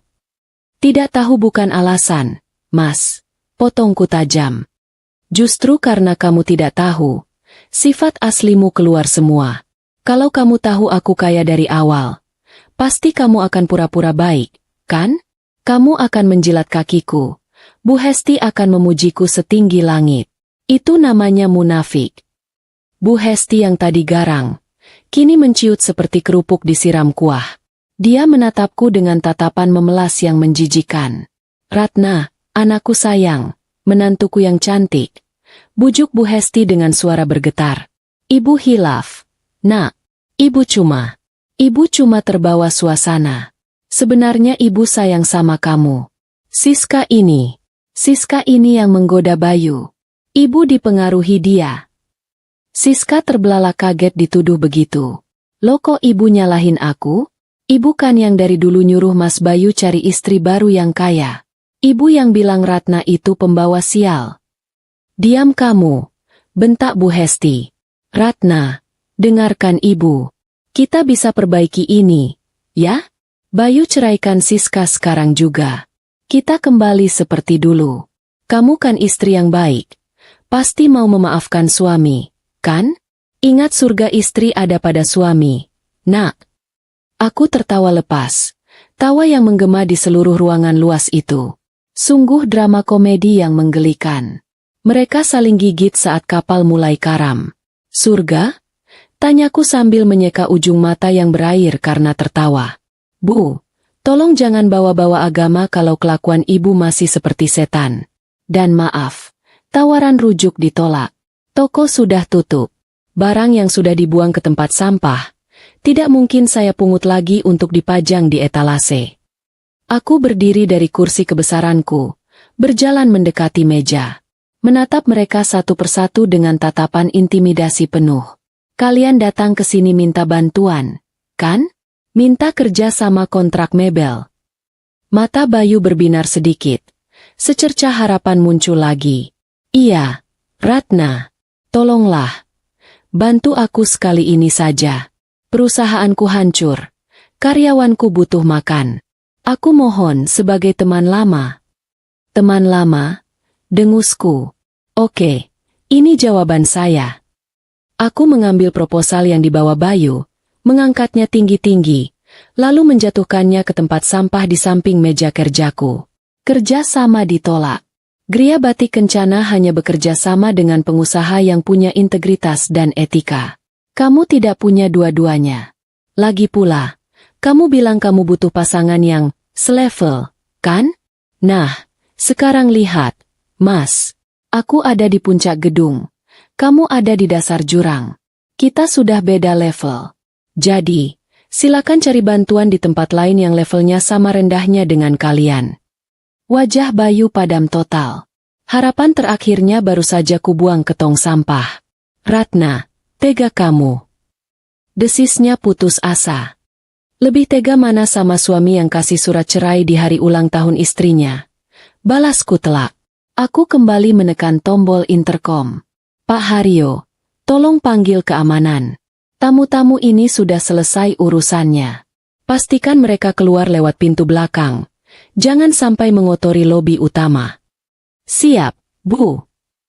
2 orang satpam bertubuh kekar masuk ke ruangan. Siska mulai menangis meraung-raung, meratapi nasib tas-tas mewahnya yang tidak akan pernah terbeli. Bu Hesti mendadak lemas dan pura-pura pingsan di kursi, tapi tidak ada yang peduli. Bayu hanya bisa pasrah saat satpam memintanya berdiri. Mari, Pak, Bu, silakan keluar, ucap satpam itu tegas. Ratna, kamu anak durhaka. Kamu menantu kurang ajar. Tuhan tidak tidur. Ratna, kamu akan kena azab. Teriak Bu Hesti yang tiba-tiba sadar dari pingsannya saat diseret satpam. Sumpah serapahnya keluar lagi. Betul, Bu. Tuhan tidak tidur. Buktinya, doa orang teraniaya dikabulkan hari ini. Silakan nikmati azab versi tunai di dunia ya, Bu. Jawabku santai sambil melambaikan tangan.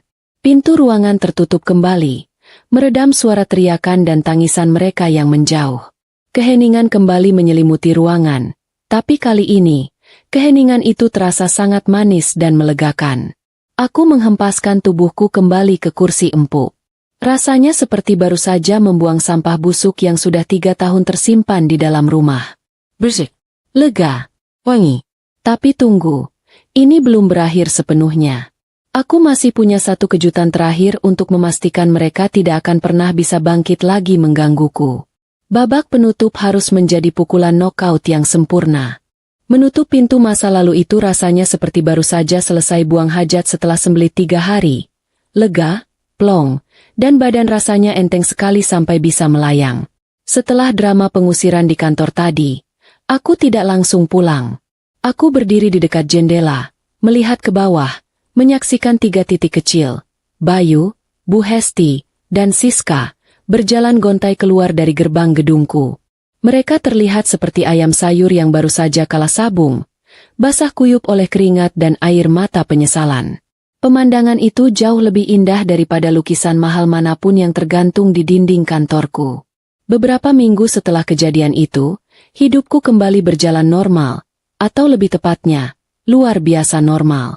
Tanpa ada beban benalu yang menggerogoti rekening dan batinku, bisnis, Gria Batik Kencana, melesat semakin kencang. Namun, tentu saja, aku tidak bisa menutup telinga sepenuhnya dari kabar, sahabat-sahabat, lamaku. Di zaman sekarang, berita buruk menyebar lebih cepat daripada kecepatan cahaya. Apalagi kalau beritanya tentang orang sombong yang jatuh miskin. Itu adalah hiburan favorit ibu-ibu di pasar. Kabar pertama yang mampir ke telingaku sungguh menggelitik perut. Hubungan asmara, sehidup semati, antara Bayu dan Siska ternyata umurnya lebih pendek daripada umur jagung. Seminggu setelah mereka diusir dari kantorku dan sadar bahwa Bayu benar-benar tidak punya harapan bangkit, Siska memutuskan untuk angkat kaki. Dia kabur membawa serta sisa-sisa perhiasan Bu Hesti yang berhasil dia curi dari lemari plastik di kontrakan. Bayangkan, Bu Hesti yang pelitnya minta ampun, kecolongan oleh calon menantu idaman yang dia bangga-banggakan. Katanya, teriakan histeris Bu Hesti saat sadar kalung emasnya hilang, terdengar sampai ke kelurahan sebelah. Drama Korea kalah telak. Nasib Bayu lebih tragis lagi. Pabrik mebelnya yang sudah disegel bank akhirnya masuk daftar lelang. Dan tebak siapa yang memenangkan lelang itu? Tentu saja aku. Tapi aku tidak datang sendiri. Aku menyuruh Pak Haryo maju menggunakan nama perusahaan anak cabang. Aku membeli pabrik dan sisa aset Bayu dengan harga miring. Sangat miring sampai rasanya seperti merampok secara legal. Kini, pabrik itu sudah kurenovasi dan ganti nama menjadi pusat pelatihan pengrajin kayu binaan Gria Batik Kencana. Ironis, tempat yang dulu dipakai Bayu untuk menindasku, sekarang menjadi tempat aku memberdayakan orang banyak. Lalu bagaimana dengan Bu Hesti? Ah, mantan mertuaku yang satu ini memang punya daya tahan hidup setangguh kecoa. Setelah jatuh miskin, dia terpaksa berjualan gorengan di depan gang kontrakannya demi menyambung hidup. Dulu, dia paling jijik kalau bajunya bau minyak goreng. Sekarang minyak jelantah adalah parfum hariannya. Beberapa kali tetangga memergokinya sedang bertengkar hebat dengan tukang sayur keliling hanya gara-gara selisih harga kangkung 500 perak. Mulut pedasnya masih sama. Bedanya sekarang tidak ada lagi orang yang mau mendengarkannya. Dia menjadi tontonan gratis warga sekitar. Contoh nyata dari pepatah, roda itu berputar, makanya jangan sombong kalau lagi di atas. Suatu sore yang cerah, saat aku sedang meninjau lokasi pabrik baruku, yang dulunya milik Bayu, aku melihat sosok yang familiar di seberang jalan. Itu Bayu. Dia terlihat kurus, kulitnya menghitam terbakar matahari, dan dia memakai seragam kuli panggul di sebuah toko material bangunan. Dia sedang mengangkat sak semen ke atas truk. Napasnya terengah-engah, keringat bercucuran. Tanpa sengaja, pandangan kami bertemu. Aku baru saja turun dari mobil sport merahku, mengenakan kacamata hitam dan setelan kerja yang rapi. Bayu terpaku. Sak semen di pundaknya seolah tak terasa berat lagi dibandingkan beban penyesalan yang menindih dadanya saat melihatku. Dia melihat wanita yang dulu dia sia-siakan. Kini berdiri berkilauan, tak tersentuh. Ada dorongan kecil di hatiku untuk menghampirinya. Mungkin memberinya sedikit uang atau sekadar menyapa. Tapi aku segera menepisnya. Memberinya bantuan sekarang hanya akan membunuh sisa harga dirinya. Atau lebih parah lagi, membuatnya kembali menjadi parasit yang berharap belas kasihan. Biarlah dia belajar. Biarlah dia merasakan betapa sulitnya mencari uang 1.000 rupiah yang dulu sering dia remehkan. Ini adalah sekolah kehidupan terbaik untuknya. Aku hanya mengangguk pelan. Sebuah sapaan singkat tanda aku sudah memaafkan tapi tidak melupakan. Lalu berbalik masuk ke dalam pabrik. Aku tidak menoleh lagi. Bayu adalah masa lalu. Spion kecil yang sesekali perlu dilirik agar tidak menabrak. Tapi bukan untuk dipandangi terus-menerus karena jalan di depan jauh lebih luas dan menjanjikan. Malam harinya, aku duduk di balkon rumah, menatap langit yang bertabur bintang. Sendirian? Iya. Sepi. Sama sekali tidak.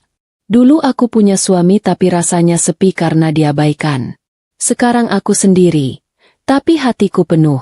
Penuh dengan rasa syukur, penuh dengan rencana masa depan, dan penuh dengan cinta untuk diriku sendiri. Ayah benar. Mencari orang yang tulus itu sulitnya minta ampun. Seperti mencari jarum di tumpukan jerami. Tapi ayah lupa memberitahu satu hal, bahwa sebelum mencari cinta orang lain, aku harus mencintai diriku sendiri dulu dengan tuntas. Dan sekarang, aku sudah menemukannya. Aku tidak butuh pangeran berkuda putih untuk menyelamatkanku. Karena aku adalah ratu yang bisa membeli kuda itu beserta kandang-kandangnya. Aku mengangkat gelas teh hangatku ke arah bulan. Selamat ulang tahun yang terlambat, Ratna. Bisikku pada angin malam. Hadiah surat cerai itu ternyata kado terbaik yang pernah kamu terima. Terima kasih, Mas Bayu, karena sudah melepaskanku. Tanpa kebodohanmu, aku tidak akan sebahagia ini.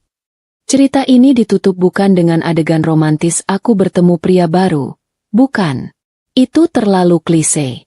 Cerita ini ditutup dengan aku, Ratna, tersenyum lebar, memesan martabak manis lewat aplikasi daring, dan menikmati hidupku yang kaya raya, bebas, dan bahagia.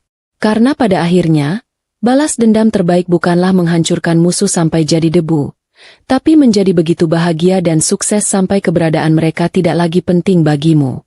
Dan bagi kalian yang sedang diremehkan, ingatlah satu hal, diam itu emas, tapi bergerak diam-diam untuk membalikan keadaan itu berlian.